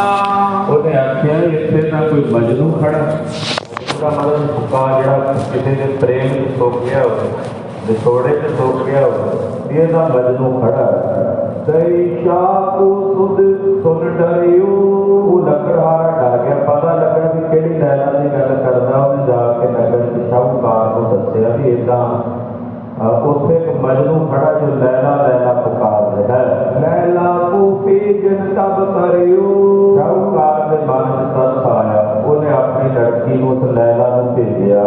ਜਾਏ ਦਰਸ ਜਬ ਆਪਣੋ ਦੀਨੋ, ਕਹਿੰਦੇ ਜਦੋਂ ਲੈਲਾ ਨੇ ਜਾ ਕੇ ਉਸ ਮਜਨੂ ਨੂੰ ਆਪਣੇ ਦਰਸ਼ਨ ਦਿੱਤੇ, ਪ੍ਰੇਮ ਰੰਗ ਮੈਂ ਸਗਰੋ ਪੀਨੋ, ਔਰ ਮਜਨੂ ਜਿਹੜਾ ਕਿ ਉਹ ਪ੍ਰੇਮ ਰੰਗ ਵਿੱਚ ਭੇਜਿਆ ਹੋਇਆ, ਸਭ ਦਿਖਦੇ ਬ੍ਰਿਤ ਇਕੱਠੀ ਕਰਕੇ, ਉਹਨੇ ਸਾਰੇ ਪਾਸੋਂ ਆਪਣੀਆਂ ਦਰਤੀਆਂ ਇਕੱਠੀਆਂ ਕਰਕੇ, ਲਗਿਓ ਪਰਮੇਸ਼ਰ ਸੰਗ ਵਿਚਰ ਕੇ, ਉਹਦੀ ਬਿਰਤੀ ਅੰਤਰਮੁਖੀ ਹੋ ਗਈ। ਜਦੋਂ ਲੈਲਾ ਆਈ ਇਹਨੇ ਆਖਿਆ ਤੂੰ ਕੌਣ? ਕਹਿੰਦੀ ਕਿ ਜਿਹਦੇ ਪ੍ਰੇਮ ਚ ਤੂੰ ਖੜਾ। ਕਹਿੰਦਾ ਨਹੀਂ, ਉਹ ਤੂੰ ਨਹੀਂ ਹੈ, ਉਹ ਮੇਰਾ ਪਾਰਬ੍ਰਹਮ ਪਰਮੇਸ਼ਰ ਹੈ ਜਿਹਨੂੰ ਮੈਂ ਲੈਲਾ ਜਾਣ ਕੇ ਆਰਾਧ ਰਿਹਾ। ਇੱਧਰੋਂ ਧਿਆਨ ਛੁੱਟ ਕੇ ਪਰਮੇਸ਼ਰ ਨਾਲ ਜੁੜ ਗਿਆ। ਤੇਰੇ ਨਾਲ ਨਹੀਂ ਕੋਈ ਕਰੇ, ਮੈਂ ਤਾਂ ਆਪਣੀ ਉਸ ਰੂਹ ਨਾਲ ਪ੍ਰੇਮ ਕਰਦਾ ਜੋ ਮੇਰੀ ਲੈਲਾ ਹੈ। ਮੈਂ ਉਹਦਾ ਮਜਦੂ ਹਾਂ, ਮੈਂ ਆਪਣੀ ਆਤਮਾ ਆਪਣੀ ਰੂਹ ਦਾ ਆਸ਼ਿਕ ਹਾਂ, ਤੇਰੇ ਸਥਾਨ ਦਾ ਨਹੀਂ। ਕਹਿੰਦੇ ਉਹ ਲੈਲਾ ਉੱਤੇ ਖੜੀ, ਉਹਦੇ ਵੱਲ ਫਿਰ ਨਹੀਂ ਝਾਕ ਮਾਰੀ, ਉਹਦੇ ਵੱਲ ਨਹੀਂ ਇਹਨੇ ਤੱਕਿਆ। ਲੈਲਾ ਦਿਸ਼ਤੀ ਪ੍ਰੇਮ ਉਠਾਰਾ, ਇਸ ਲੈਲਾ ਵੱਲੋਂ ਆਪਣਾ ਪ੍ਰੇਮ ਉਖਾੜ ਕੇ ਇੱਧਰੋਂ ਬਰਾਮਦਾ ਕਰਕੇ ਪ੍ਰਭ ਸੁਣ ਲਗੀ ਬ੍ਰਿਤ ਇੱਕ ਸਾਰਾ, ਉਹਦੀ ਪਰਮੇਸ਼ਰ ਨਾਲ ਬਿਰਤੀ ਜੁੜ ਗਈ, ਪਰਮਾਤਮਾ ਨਾਲ ਬਿਰਤੀ ਜੁੜ ਗਈ। ਪਇਓ ਸੰਤ ਪੂਰਨ ਇਸ ਤਾਨ, ਇਹਦਾ ਫਿਰ ਪੂਰਨ ਸੰਤ। ਹੁਣ ਇਹ ਜਿਹੜਾ ਮਜਨੂ ਦਾ ਟਿੱਲਾ ਜਿੱਥੇ ਆਪਾਂ ਠਹਿਰੇ ਮਹਾਰਾਜ, ਇੱਕ ਤਾਂ ਕਹਿੰਦੇ ਉਹ ਮਜਨੂ ਸੀ, ਉਸ ਤੋਂ ਬਾਅਦ ਜਿਹੜਾ ਪਰਮਾਤਮਾ ਦੇ ਪ੍ਰੇਮ ਚ ਭਿੱਜ ਜਾਂਦਾ, ਸੁੱਕ ਜਾਂਦਾ, ਉਹਨੂੰ ਲੋਕ ਮਜਨੂ ਕਹਿੰਦੇ। ਜਿਹੜੇ ਟਿੱਲੇ ਤੇ ਆਪਾਂ ਠਹਿਰੇ ਹਾਂ, ਗੁਰੂ ਅਰਜਨ ਸਾਹਿਬ ਕਹਿੰਦੇ ਸਿੱਖੋ, ਇੱਥੇ ਇੱਕ ਫਕੀਰ ਸੀ ਉਹ ਜਿਹਦਾ ਨਾਮ ਮਜਨੂ ਸੀ। ਗੁਰੂ ਨਾਨਕ ਪਾਤਸ਼ਾਹ ਦੇ ਨਾਲ ਉਹਦਾ ਮੇਲ ਹੋਇਆ। ਸਤਿਗੁਰੂ ਜੀ ਨੇ ਗੁਰੂ ਨਾਨਕ ਸਾਹਿਬ ਨੇ ਉਹਨੂੰ ਦਰਸ਼ਨ ਦੇ ਕੇ ਕਿਰਪਾਲਤ ਕੀਤਾ ਸੀ। ਉਹਦੇ ਨਾਮ ਤੇ ਇਸ ਜਗ੍ਹਾ ਦਾ ਨਾਮ ਪਿਆ ਮਜਨੂ ਕਾ ਟਿੱਲਾ। ਇਹ ਸਤਿਗੁਰ ਨੇ ਕੀਨ ਬਖਾਨ, ਇਹਨਾਂ ਸਤਿਗੁਰੂ ਜੀ ਨੇ ਸਾਰੀ ਵਿਦਿਆ ਸੁਣਾਈ ਸਿੱਖਾਂ ਨੂੰ। ਸੁਣ ਕਰ ਸਿੱਖ ਲਖਿਓ ਪ੍ਰਸੰਗ, ਸੁਣ ਕੇ ਸਾਰੇ ਸਿੱਖਾਂ ਨੇ ਪ੍ਰਸੰਗ ਜਾਣ ਲਿਆ। ਇਹ ਸਤਿਗੁਰੂ ਸੱਚੇ ਪਾਤਸ਼ਾਹ ਜੀ ਨੇ ਸਾਨੂੰ ਇਹ ਸਾਰੀ ਵਿਦਿਆ ਸੁਣਾਈ ਕਿ ਜਿਹੜਾ ਇਹ ਟਿੱਲਾ ਇੱਕ ਮਜਨੂ ਨਾਮ ਦਾ ਫਕੀਰ ਸੀ, ਜੋ ਮਜਨੂ ਹੀ ਹੋ ਗਿਆ ਸੀ ਪਰਮੇਸ਼ਰ ਦੀ ਆਰਾਧਨਾ ਕਰਦਿਆਂ ਕਰਦਿਆਂ, ਤੇ ਗੁਰੂ ਨਾਨਕ ਪਾਤਸ਼ਾਹ ਜੀ ਉਹਨੂੰ ਮਿਲੇ ਹਨ। ਇਹ ਉਹਦੀ ਥਾਂ ਤੇ ਜਿਹੜੇ ਮਜਨੂ ਦਾ ਨਾਮ ਆਮ ਕਰਕੇ ਪ੍ਰਸਿੱਧ ਹੈ, ਉਹ ਵੀ ਮਹਾਰਾਜ ਜੀ ਨੇ ਉਹਦੇ ਬਾਬਤ ਵੀ ਦੱਸ ਦਿੱਤਾ। ਉਹ ਇਸ ਥਾਂ ਤੇ ਚੜੀ ਤੁਰੰਗ, ਮਹਾਰਾਜ ਜੀ ਨੇ ਇਹ ਬਚਨ ਵਿਲਾਸ ਹੋਏ ਸਿੱਖਾਂ ਨਾਲ ਬੈਠਿਆਂ, ਹੋਰ ਕੁਝ ਵਾਰਤਾਲਾਪ ਹੋਈ। ਮਹਾਰਾਜ ਜੀ ਨੇ ਵੇਖਿਆ ਵੀ ਸ਼ਾਮ ਜੀ ਪੈਣ ਲੱਗੀ, ਕਹਿੰਦੇ ਚਲੋ ਸਿੱਖੋ ਪੜਾਅ ਤੇ ਵਾਪਸ ਚੱਲੀ। ਮਹਾਰਾਜ ਜੀ ਘੋੜਿਆਂ ਤੇ ਸਵਾਰ ਹੋਏ, ਵਾਪਸ ਉਸ ਜਗ੍ਹਾ ਤੋਂ ਆਏ ਹਨ। ਆਨ ਬਿਰਾਜੇ ਆਪਣੇ ਡੇਰੇ, ਆਪਣੇ ਡੇਰੇ ਤੇ ਜਿੱਥੇ ਮਜਨੂ ਦੇ ਟਿੱਲੇ ਤੇ ਸਤਿਗੁਰਾਂ ਦਾ ਪੜਾਅ ਸੀ, ਮਹਾਰਾਜ ਜੀ ਉੱਥੇ ਆਣ ਬਿਰਾਜੇ ਹਨ। ਖਾਨ ਪਾਨ ਨਿਸ ਕਰਿਓ ਬਸੇਰੇ, ਖਾਨ ਪਾਨ ਕੀਤਾ, ਲੰਗਰ ਪ੍ਰਸ਼ਾਦ ਭੋਜਨ ਛਕਿਆ। ਦੋਹਰਾ ਪਇਓ ਦਿਵਸ ਪੁਨ ਸਤਿਗੁਰੂ ਸ਼ਾਹ ਬੁਲਾਏ ਪਾਸ। ਸਤਿਗੁਰੂ ਸੱਚੇ ਪਾਤਸ਼ਾਹ ਜੀ ਮਹਾਰਾਜ ਰਾਤ ਪ੍ਰਤੀਤ ਕੀਤੀ, ਅਗਲਾ ਦਿਨ ਚੜ੍ਹਿਆ। ਧੰਨ ਸ੍ਰੀ ਗੁਰੂ ਹਰਗੋਬਿੰਦ ਸਾਹਿਬ ਜੀ ਮਹਾਰਾਜ ਜੀ ਨੇ ਬਾਦਸ਼ਾਹ ਦੇ ਨਾਲ ਮੁਲਾਕਾਤ ਕਰਨੀ ਚਾਹੀ। ਚੜ ਤੁਰੰਗ ਪਹੁੰਚੀ ਤਬੇ ਬੈਠੇ ਰੁਚਰਿਆ। ਬਾਦਸ਼ਾਹ ਨੂੰ ਮਿਲਣ ਲਈ ਗਏ, ਘੋੜੇ ਤੇ ਸਵਾਰ ਹੋ ਕੇ ਜਿੱਥੇ ਬਾਦਸ਼ਾਹ ਦਾ ਸੋਹਣਾ ਮਹਿਲ ਸੀ, ਉੱਥੇ ਧੰਨ ਗੁਰੂ ਹਰਗੋਬਿੰਦ ਜੀ ਪਹੁੰਚੇ ਹਨ। ਚੌਪਈ ਚੰਦਨ ਚੌਂਕੀ ਚਾਰੂ ਚਕੋਨੀ, ਬੜੀ ਸੋਹਣੀ ਚੰਦਨ ਦੀ ਚੌਂਕੀ ਜਿਹੜੀ ਚਾਰ ਕੋਣੀ ਸੀ, ਉਹਦੇ ਤੇ ਜਾ ਕੇ ਸਤਿਗੁਰੂ ਜੀ ਸਜੇ ਹਨ। ਸੁਜਨੀ ਸੇਤ ਚਾਦ ਕਰ ਲੋਨੀ, ਬਾਦਸ਼ਾਹ ਨੇ ਸਤਿਗੁਰਾਂ ਦੇ ਬੈਠਣ ਦਾ ਪ੍ਰਬੰਧ ਕੀਤਾ ਸੀ, ਬੜੀ ਸੋਹਣੀ ਵਿਛਾਈ। ਉਸ ਚੰਦਨ ਦੀ ਚੌਂਕੀ ਤੇ ਮਹਾਰਾਜ ਜੀ ਦੇ ਲਈ ਵਿਛਾਈ। ਇਸ ਉਪਰ ਸਨਮਾਨ ਬਿਠਾਏ, ਬਹੁਤ ਸਨਮਾਨ ਤੇ ਸਤਿਕਾਰ ਕਰਕੇ ਬਾਦਸ਼ਾਹ ਨੇ ਸਤਿਗੁਰਾਂ ਨੂੰ ਬਿਠਾਇਆ। ਜਦੋਂ ਦੇ ਸਤਿਗੁਰੂ ਜੀ ਗਵਾਲੀਅਰ ਤੋਂ ਆਏ ਨੇ, ਬਾਦਸ਼ਾਹ ਦੇ ਮਨ ਵਿੱਚ ਗੁਰੂ ਪਾਤਸ਼ਾਹ ਪ੍ਰਤੀ ਬਹੁਤ ਹੀ ਪ੍ਰੇਮ ਭਾਵ ਬਣ ਗਿਆ, ਸਨਮਾਨ ਬਣ ਗਿਆ। ਜਦੋਂ ਦਾ ਸਾਈਂ ਮੀਆਂ ਮੀਰ ਨੇ ਦੱਸਿਆ, ਇਹਦੀਆਂ ਅੱਖਾਂ ਖੁੱਲ ਗਈਆਂ, ਚਾਨਣਾ ਹੋ ਗਿਆ ਵੀ ਇਹ ਤਾਂ ਬੜੀ ਵੱਡੀ ਮਹਾਨ ਸ਼ਕਤੀ ਨੇ ਗੁਰੂ ਹਰਗੋਬਿੰਦ ਸਾਹਿਬ। ਤੋ ਇਹ ਵਲੀ ਕਾਮਲ ਗੁਰੂ ਨੇ, ਪੀਰਾਂ ਦੇ ਪੀਰ ਨੇ। ਤੋ ਬੜੇ ਅਦਬ ਨਾਲ, ਸਤਿਕਾਰ ਨਾਲ ਇਹਨੇ ਸਤਿਗੁਰੂ ਜੀ ਨੂੰ ਬਿਠਾਇਆ। ਬੰਦੇ ਸ਼ਾਹ ਸਹਿਤ ਸਮੁਦਾਏ, ਬਾਦਸ਼ਾਹ ਦੇ ਸਮੇਤ ਜਿੰਨੇ ਉਹਦੇ ਛੋਟੇ ਵੱਡੇ ਅਹਿਲਕਾਰ ਸੀ, ਸਭ ਨੇ ਸਤਿਗੁਰੂ ਜੀ ਦਾ ਸਨਮਾਨ ਕੀਤਾ, ਨਮਸਕਾਰ ਕੀਤੀ। ਸੰਤਨ ਪੀਰਨ ਅਨਿਕ ਪ੍ਰਸੰਗ, ਵਚਨ ਬਿਲਾਸ ਚੱਲੇ ਮਹਾਂਪੁਰਖਾਂ ਸਾਧੂਆਂ ਦੇ ਪਰਥਾਏ, ਪੀਰਾਂ ਦੇ ਪਰਥਾਏ, ਸਤਪੁਰਸ਼ਾਂ ਦੇ ਪਰਥਾਏ। ਬਾਦਸ਼ਾਹ ਨੇ ਜਗਿਆਸਾ ਨਾਲ ਬਹੁਤ ਸਵਾਲ ਕੀਤੇ, ਸਤਿਗੁਰੂ ਜੀ ਦੇ ਨਾਲ ਕੁਝ ਮਹਾਂਪੁਰਖਾਂ ਦਾ ਜ਼ਿਕਰ ਕੀਤਾ। ਕਹੇ ਸੁਨੇ ਹਜ਼ਰਤ ਗੁਰ ਸੰਗ, ਬਾਦਸ਼ਾਹ ਨਾਲ ਬੈਠਿਆਂ ਮਹਾਰਾਜ ਬਚਨ ਬਿਲਾਸ ਕਰ ਰਹੇ ਨੇ, ਕਾਫੀ ਵਾਰਤਾਲਾਪ ਹੋਈ। ਬਚਨ ਬਿਲਾਸ ਹੁਲਾਸਤ ਕਰੇ, ਬੜੇ ਸੋਹਣੇ ਮਾਹੌਲ ਵਿੱਚ ਗੱਲਬਾਤ ਹੋ ਰਹੀ ਹੈ, ਖੁਸ਼ੀਨੁਮਾ ਮਾਹੌਲ ਹੈ। ਸਤਿਗੁਰੂ ਜੀ ਵੀ ਬੜੇ ਵਿਗਾਸ ਵਿੱਚ, ਖੇੜੇ ਵਿੱਚ ਬੈਠੇ ਨੇ ਤੇ ਬਾਦਸ਼ਾਹ ਵੀ ਬਹੁਤ ਪ੍ਰਸੰਨ ਹੈ। ਦੋਏ ਦਿਸ਼ ਰਸ ਵਿਸਾਲ ਮੈਂ ਟਰੇ, ਦੋਹਾਂ ਪਾਸਿਓਂ ਬੜੇ ਪ੍ਰੇਮ ਦੀਆਂ ਗੱਲਾਂ ਹੋਈਆਂ। ਜੋ ਬਾਦਸ਼ਾਹ ਨੇ ਜਿੰਨਾ ਪ੍ਰੇਮ ਕੀਤਾ, ਸਤਿਗੁਰੂ ਜੀ ਓਨਾ ਹੀ ਪ੍ਰੇਮ ਕਰਦੇ, ਕਿਉਂਕਿ ਪਾਤਸ਼ਾਹ ਨੇ ਪਹਿਲਾਂ ਹੀ ਕਹਿ ਦਿੱਤਾ ਸੀ, ਬਾਦਸ਼ਾਹ ਗੁਰੂ ਘਰ ਸ਼ੀਸ਼ਾ ਹੈ, ਜਿਹੋ ਜਿਹਾ ਮੂੰਹ ਲੈ ਕੇ ਵੇਖੇਗਾ ਦਿਸੇਗਾ, ਜੇ ਪ੍ਰੇਮ ਕਰੇਗਾ ਤੇ ਪ੍ਰੇਮ ਹੀ ਹੋਵੇਗਾ ਅੱਗੋਂ। ਬਚਨ ਬਿਲਾਸ ਹੋਏ, ਬੜੇ ਪ੍ਰੇਮ ਦੇ ਰਸ ਵਿੱਚ ਭਿੱਜ ਕੇ ਗੱਲਾਂ ਬਾਤਾਂ ਹੋਈਆਂ। ਪੁਨ ਸ਼੍ਰੀ ਹਰਗੋਬਿੰਦ ਉਚਾਰਿਓ, ਗੱਲਬਾਤ ਕਰਦਿਆਂ ਫਿਰ ਗੁਰੂ ਹਰਗੋਬਿੰਦ ਸਾਹਿਬ ਜੀ ਨੇ ਬਚਨ ਕੀਤਾ।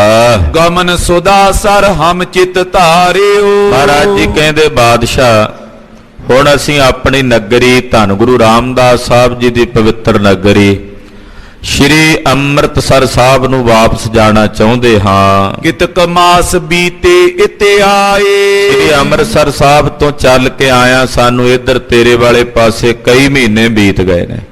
ਜਦੋਂ ਦੇ ਆਏ ਅਸੀਂ ਥੋੜੇ ਸਮੇਂ ਲਈ ਸੀ, ਪਰ ਕਈ ਮਹੀਨੇ ਇੱਧਰ ਆਇਆਂ ਨੂੰ ਬੀਤ ਗਏ ਨੇ। ਪੀਛੇ ਸਿੱਖ ਸੰਗਤ ਅਕੁਲਾਏ, ਪਿੱਛੇ ਸਾਡੀ ਜਿਹੜੀ ਸਿੱਖ ਸੰਗਤ ਹੈ, ਸਾਡੇ ਦਰਸ਼ਨਾਂ ਤੋਂ ਬਿਨਾਂ ਬਿਬਲ ਹੈ। ਸਾਡੀ ਸੰਗਤ ਦੇ ਮਨ ਵਿੱਚ, ਸਾਡੇ ਸਿੱਖਾਂ ਦੇ ਮਨ ਵਿੱਚ ਸਾਡੇ ਦਰਸ਼ਨਾਂ ਦੀ ਇੱਛਾ ਹੈ, ਤੇ ਹੁਣ ਅਸੀਂ ਵਾਪਸ ਜਾਣਾ ਚਾਹੁੰਦੇ ਹਾਂ। ਸੁਨਤ ਸ਼ਾਹ ਕੈ ਮਮ ਅਬਿਲਾਖਾ, ਸੁਣ ਕੇ ਬਾਦਸ਼ਾਹ ਕਹਿਣ ਲੱਗਾ, ਮਹਾਰਾਜ ਜੀ ਮੇਰੀ ਵੀ ਅਬਿਲਾਖਾ ਹੈ, ਮੇਰੀ ਵੀ ਇੱਛਾ ਹੈ ਪੁਰ ਕਸ਼ਮੀਰ ਚਲੋ ਚਿਤ ਰਾਖਾ, ਕਿ ਮੈਂ ਕਸ਼ਮੀਰ ਜਾਣਾ ਚਾਹੁੰਦਾ।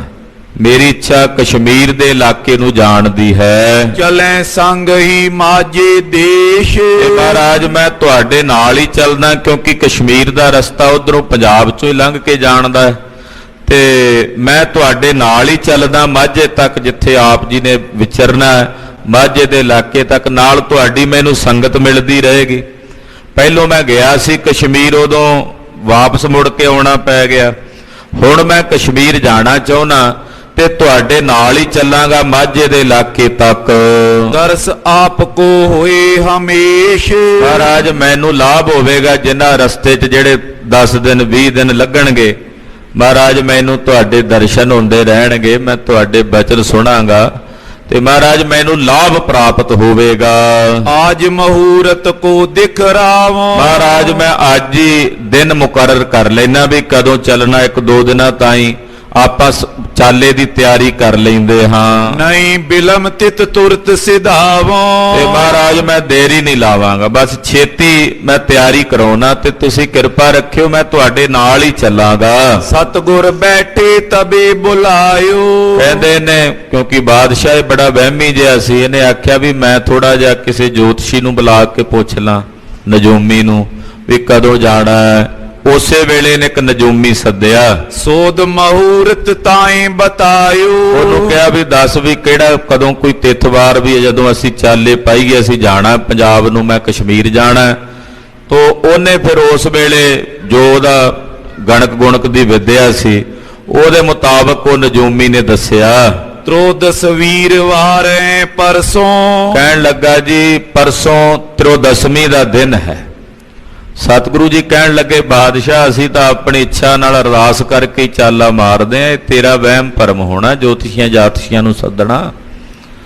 ਕਹਿਣ ਲੱਗਾ ਜੀ ਚਲੋ ਜੀ, ਸਾਡੇ ਤਾਂ ਰਾਜ ਘਰਾਣਿਆਂ ਵਿੱਚ ਥੋੜੀ ਜੀ ਚੱਲਦੀ ਆ ਰੀਤ, ਤੇ ਕਹਿਣ ਲੱਗੇ ਜੀ ਤ੍ਰਿਓਦਸ਼ਮੀ ਦੀ ਜਿਹੜੀ ਤਿੱਥ ਹੈ ਨਾ, ਤ੍ਰਿਓਦਸ਼ਮੀ, ਉਸ ਦਿਨ ਚੱਲਾਂਗੇ।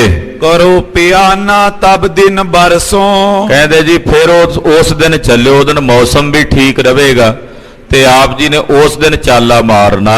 ਸੁਨਿਓ ਸਬਨ ਕੀ ਨਸ ਨਿਜ ਤਿਆਰੀ। ਸਾਰਿਆਂ ਨੇ ਫਾਈਨਲ ਕਰ ਲਈ ਤਰੀਕ ਵੀ ਤ੍ਰਿਓਦਸ਼ਮੀ ਨੂੰ ਜਾਣਾ, ਕਿਉਂਕਿ ਬਾਦਸ਼ਾਹ ਨੇ ਜਾਣਾ, 2 ਦਿਨ ਤਾਂ ਵਿੱਚ ਚਾਹੀਦੇ ਵੀ ਸੀ, ਤਿਆਰੀ ਕਰਨੀ ਹੈ, ਰਾਜ ਸਾਜ ਬੰਨਣਾ, ਤੰਬੂ ਲੈਣੇ ਆ, ਰਸਤੇ ਵਾਸਤੇ ਫੌਜ ਜਾਣੀ ਆ ਨਾਲ, ਛੋਟਾ ਕੰਮ ਤਾਂ ਨਹੀਂ ਸੀ, ਤੋ ਬੜਾ ਜ਼ਖੀਰਾ ਨਾਲ ਜਾਣਾ ਸੀ ਬਾਦਸ਼ਾਹ ਦੇ।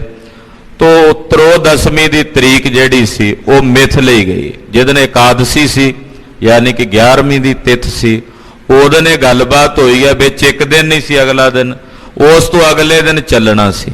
ਤੋ ਸਾਰੀਆਂ ਤਿਆਰੀਆਂ ਜਿਹੜੀਆਂ ਸੀ ਉਹ ਸ਼ੁਰੂ ਹੋ ਗਈਆਂ। ਜਬ ਹਜ਼ਰਤ ਨਿਸ਼ਚੇ ਮਤ ਧਾਰੀ। ਬਾਦਸ਼ਾਹ ਨੇ ਵੀ ਨਿਰਣਾ ਕਰਕੇ ਆਪਣੇ ਵਜ਼ੀਰਾਂ ਨੂੰ ਕਹਿ ਦਿੱਤਾ ਵੀ ਮੈਂ ਚੱਲਣਾ। ਸ਼੍ਰੀ ਸਤਿਗੁਰ ਡੇਰੇ ਚੱਲ ਆਏ। ਧੰਨ ਗੁਰੂ ਹਰਗੋਬਿੰਦ ਸਾਹਿਬ ਜੀ ਮਹਾਰਾਜ ਆਪਣੇ ਸਥਾਨ ਤੇ ਮਜਨੂ ਦੇ ਟਿੱਲੇ, ਜਿੱਥੇ ਸਤਿਗੁਰਾਂ ਦਾ ਡੇਰਾ ਸੀ, ਆ ਗਏ। ਬ੍ਰਿਧ ਆਦਿਕ ਕੋ ਕਹਿ ਸਮਝਾਏ। ਬਾਬਾ ਬੁੱਢਾ ਸਾਹਿਬ ਤੇ ਹੋਰ ਜਿੰਨੇ ਗੁਰਸਿੱਖ ਨੇ ਸਾਰਿਆਂ ਨੂੰ ਮਹਾਰਾਜ ਜੀ ਨੇ ਬਚਨ ਕਹੇ। ਸੁਨਿਓ ਸੁਦਾ ਸਰ ਕੋ ਜਬ ਪਿਆਨਾ। ਕਿ ਆਪਾਂ ਤ੍ਰਿਓਦਸ਼ਮੀ ਨੂੰ ਪਰਸੋਂ ਚਾਲੇ ਮਾਰਨੇ ਨੇ। ਜਦੋਂ ਸੁਣਿਆ ਸਾਰਿਆਂ ਨੇ ਕਿ ਸ੍ਰੀ ਅੰਮ੍ਰਿਤਸਰ ਸਾਹਿਬ ਵਾਪਸ ਚੱਲੀਏ, ਸਤਿਗੁਰ ਕੇ ਨਰ ਆਨੰਦ ਮਾਨਾ। ਸਿੱਖਾਂ ਨੂੰ ਚਾਅ ਚੜ ਗਿਆ, ਪਿਛਲੇ ਕਈ ਮਹੀਨਿਆਂ ਤੋਂ ਆਏ ਸੀ ਇੱਧਰ। ਧੰਨ ਗੁਰੂ ਰਾਮਦਾਸ ਸਾਹਿਬ ਦੀ ਨਗਰੀ ਦੇ ਦਰਸ਼ਨਾਂ ਦੀ ਤਾਂ ਇੱਛਾ ਹਰ ਵੇਲੇ ਸਿੱਖ ਨੂੰ ਬਣੀ ਰਹਿੰਦੀ ਹੈ। ਸੰਸਾਰ ਦੇ ਕਿਸੇ ਕੋਨੇ 'ਚ ਵੀ ਹੋਵੇ, ਹੁਣ ਵੀ, ਪਹਿਲਾਂ ਵੀ, ਅੱਗੇ ਨੂੰ ਵੀ, ਕਿਸੇ ਸੰਸਾਰ ਦੇ ਵਿਸ਼ਵ ਦੇ ਕਿਸੇ ਕੋਨੇ 'ਚ ਹਿੱਸੇ 'ਚ ਬੈਠਾ, ਉੱਥੇ ਬੈਠਾ ਅਰਦਾਸ ਕਰਦਾ, ਮਹਾਰਾਜ ਸ੍ਰੀ ਅੰਮ੍ਰਿਤਸਰ ਸਾਹਿਬ ਜੀ ਕੇ ਦਰਸ਼ਨ ਔਰ ਇਸ਼ਨਾਨ ਤਾਂ ਮੰਗਦਾ ਸਿੱਖ। ਸਿੱਖਾਂ ਨੂੰ ਚਾਅ ਚੜ ਗਿਆ ਕਿ ਮਹਾਰਾਜ ਜੀ ਅਸੀਂ ਹੁਣ ਜਾ ਕੇ ਦਰਸ਼ਨ ਕਰਾਂਗੇ, ਗੁਰੂ ਰਾਮਦਾਸ ਸਾਹਿਬ ਦੇ ਪਾਵਨ ਸਰੋਵਰ 'ਚ ਇਸ਼ਨਾਨ ਕਰਾਂਗੇ। ਤਬ ਹਰਿਦਾਸ ਪਾਸ ਚੱਲ ਆਇਓ। ਇਹਨੇ ਨੂੰ ਜਿਹੜਾ ਦਰੋਗਾ ਸੀ ਨਾ ਗਵਾਲੀਅਰ ਦੇ ਕਿਲੇ ਦਾ, ਹਰੀਦਾਸ, ਉਹਨੂੰ ਪਤਾ ਲੱਗਾ ਵੀ ਸਤਿਗੁਰੂ ਜੀ ਨੇ ਚਾਲੇ ਮਾਰਨੇ ਆ ਪਰਸੋਂ। ਉਹ ਮਹਾਰਾਜ ਜੀ ਦੇ ਕੋਲ ਆਇਆ। ਪਦ ਅਰਬਿੰਦਨ ਪਰ ਲਪਟਾਇਓ। ਮਹਾਰਾਜ ਜੀ ਦੇ ਚਰਨ ਕਮਲਾਂ ਤੇ ਉਹਨੇ ਬੜੇ ਪ੍ਰੇਮ ਨਾਲ ਮੱਥਾ ਟੇਕਿਆ। ਇੰਨਾ ਪ੍ਰੇਮ ਚ ਆਇਆ ਕਿ ਸਤਿਗੁਰਾਂ ਦੇ ਚਰਨ ਘੁੱਟ ਕੇ ਫੜ ਲਏ ਗੁਰੂ ਹਰਗੋਬਿੰਦ ਸਾਹਿਬ ਦੇ, ਛੱਡੇ ਹੀ ਨਾ। ਇੰਨਾ ਲਪਟ ਗਿਆ, ਨਾਲੇ ਰੋਈ ਜਾਵੇ, ਅੱਖਾਂ ਚੋਂ ਨੀਰ ਵਗੀ ਜਾਵੇ, ਨਾਲੇ ਸਤਿਗੁਰਾਂ ਦੇ ਚਰਨ ਘੁੱਟ ਕੇ ਫੜ ਲਏ, ਛੱਡੇ ਨਾ। ਤਬ ਸਤਿਗੁਰ ਬਹੁ ਕਰੁਣਾ ਕਰੀ। ਮਹਾਰਾਜ ਜੀ ਨੇ ਦਰੋਗੇ ਹਰੀਦਾਸ ਤੇ ਬੜੀ ਕਿਰਪਾ ਕੀਤੀ, ਸਿਰ ਤੇ ਹੱਥ ਧਰਿਆ, ਹੌਸਲਾ ਦਿੱਤਾ, ਹਰੀਦਾਸ ਧੀਰਜ ਰੱਖੋ। ਹਾਂਜੀ, ਰਿਦੇ ਅਬਿਦਿਆ ਤਿਸ ਕੀ ਹਰੀ। ਜਦੋਂ ਸਿਰ ਤੇ ਹੱਥ ਰੱਖਿਆ ਨਾ, ਹੱਥ ਰੱਖਣ ਦੀ ਦੇਰੀ ਸੀ, ਦਰੋਗੇ ਹਰੀਦਾਸ ਦੇ ਅੰਦਰ ਦਾ ਖੇਡ ਹੀ ਵਰਤ ਗਏ। ਜਿਵੇਂ ਕੋਈ ਕਪਾਟ ਨਹੀਂ ਖੁੱਲਦਾ, ਦਰਵਾਜ਼ਾ ਖੁੱਲਦਾ, ਤੇ ਜਿਵੇਂ ਸਾਹਮਣੇ ਚਾਨਣੇ ਦਾ ਨੂਰ, ਪ੍ਰਕਾਸ਼ ਦਾ ਪ੍ਰਕਾਸ਼ ਹੀ ਨਜ਼ਰ ਆਉਂਦਾ, ਇਉਂ ਖੇਡ ਵਰਤ ਗਈ ਹਰੀਦਾਸ ਦੇ ਅੰਦਰ। ਸਤਨਾਮ ਸਿਮਰੋ ਲਿਵ ਲਾਈ। ਅੱਖਾਂ ਖੋਲੀਆਂ, ਉਹ ਦਰੋਗਾ ਨਹੀਂ ਰਿਹਾ ਜਿਹੜਾ ਮੱਥਾ ਟੇਕਣ ਤੋਂ ਪਹਿਲਾਂ ਸੀ। ਮੱਥਾ ਟੇਕਣ ਤੋਂ ਬਾਅਦ ਕੁਝ ਹੋਰ ਹੀ ਖੇਡ ਵਰਤ ਗਈ। ਨੇਤਰ ਖੋਲੇ ਤੇ 6ਵੇਂ ਪਾਤਸ਼ਾਹ ਕਹਿੰਦੇ, ਹਰੀਦਾਸ ਨਾਮ ਜਪਣਾ ਹੈ, ਸਤਨਾਮ ਦਾ ਜਾਪ ਜਪਣਾ ਹੈ। ਇਹ ਬਚਨ ਕੀਤਾ ਗੁਰਦੇਵ ਨੇ ਕਿ ਸੱਚੇ ਨਾਮ ਦਾ ਜਾਪ ਜਪਣਾ। ਜਿਹੜਾ ਵੀ ਕੋਈ ਮਾਈ ਭਾਈ ਸਾਹਿਬਾਂ ਦੀ ਸ਼ਰਨ ਆਉਂਦਾ, ਮਹਾਰਾਜ ਸਾਹਿਬ ਨੂੰ ਜਿਹੜੇ 52 ਰਾਜੇ ਗਏ ਉਹਨਾਂ ਨੂੰ ਵੀ ਕਿਹਾ ਨਾਮ ਜਪਣਾ। ਜੇ ਬਾਦਸ਼ਾਹ ਆਉਂਦਾ ਤੇ ਉਹਨੂੰ ਵੀ ਕਹਿੰਦੇ ਨਾਮ ਜਪਣਾ, ਜੇ ਸਿੱਖ ਆਉਂਦੇ ਤੇ ਉਹਨਾਂ ਨੂੰ ਵੀ ਕਹਿੰਦੇ ਨਾਮ ਦੀ ਕਮਾਈ ਕਰਨੀ ਆ। ਇਹੀ ਬਚਨ ਕਰਦੇ ਸਤਿਗੁਰੂ ਸਾਹਿਬ ਨੂੰ, ਨਾਮ ਜਪਣਾ। ਦਰੋਗੇ ਹਰੀਦਾਸ ਨੂੰ ਵੀ ਸਾਹਿਬ ਨੇ ਕਿਹਾ, ਹਰੀਦਾਸ ਸੱਚੇ ਨਾਮ ਦਾ ਜਾਪ ਜਪਣਾ। ਸਤਨਾਮ ਵਾਹਿਗੁਰੂ, ਸਤਨਾਮ ਵਾਹਿਗੁਰੂ। ਸਤਿਨਾਮ ਵਾਹਿਗੁਰੂ ਸਤਿਨਾਮ ਵਾਹਿਗੁਰੂ ਸਤਿਨਾਮ ਵਾਹਿਗੁਰੂ ਸਤਿਨਾਮ ਵਾਹਿਗੁਰੂ ਸਤਿਨਾਮ ਵਾਹਿਗੁਰੂ ਸਤਿਨਾਮ ਵਾਹਿਗੁਰੂ ਸਤਿਨਾਮ ਵਾਹਿਗੁਰੂ ਸਤਿਨਾਮ ਵਾਹਿਗੁਰੂ ਸਤਿਨਾਮ ਵਾਹਿਗੁਰੂ ਸਤਿਨਾਮ ਵਾਹਿਗੁਰੂ।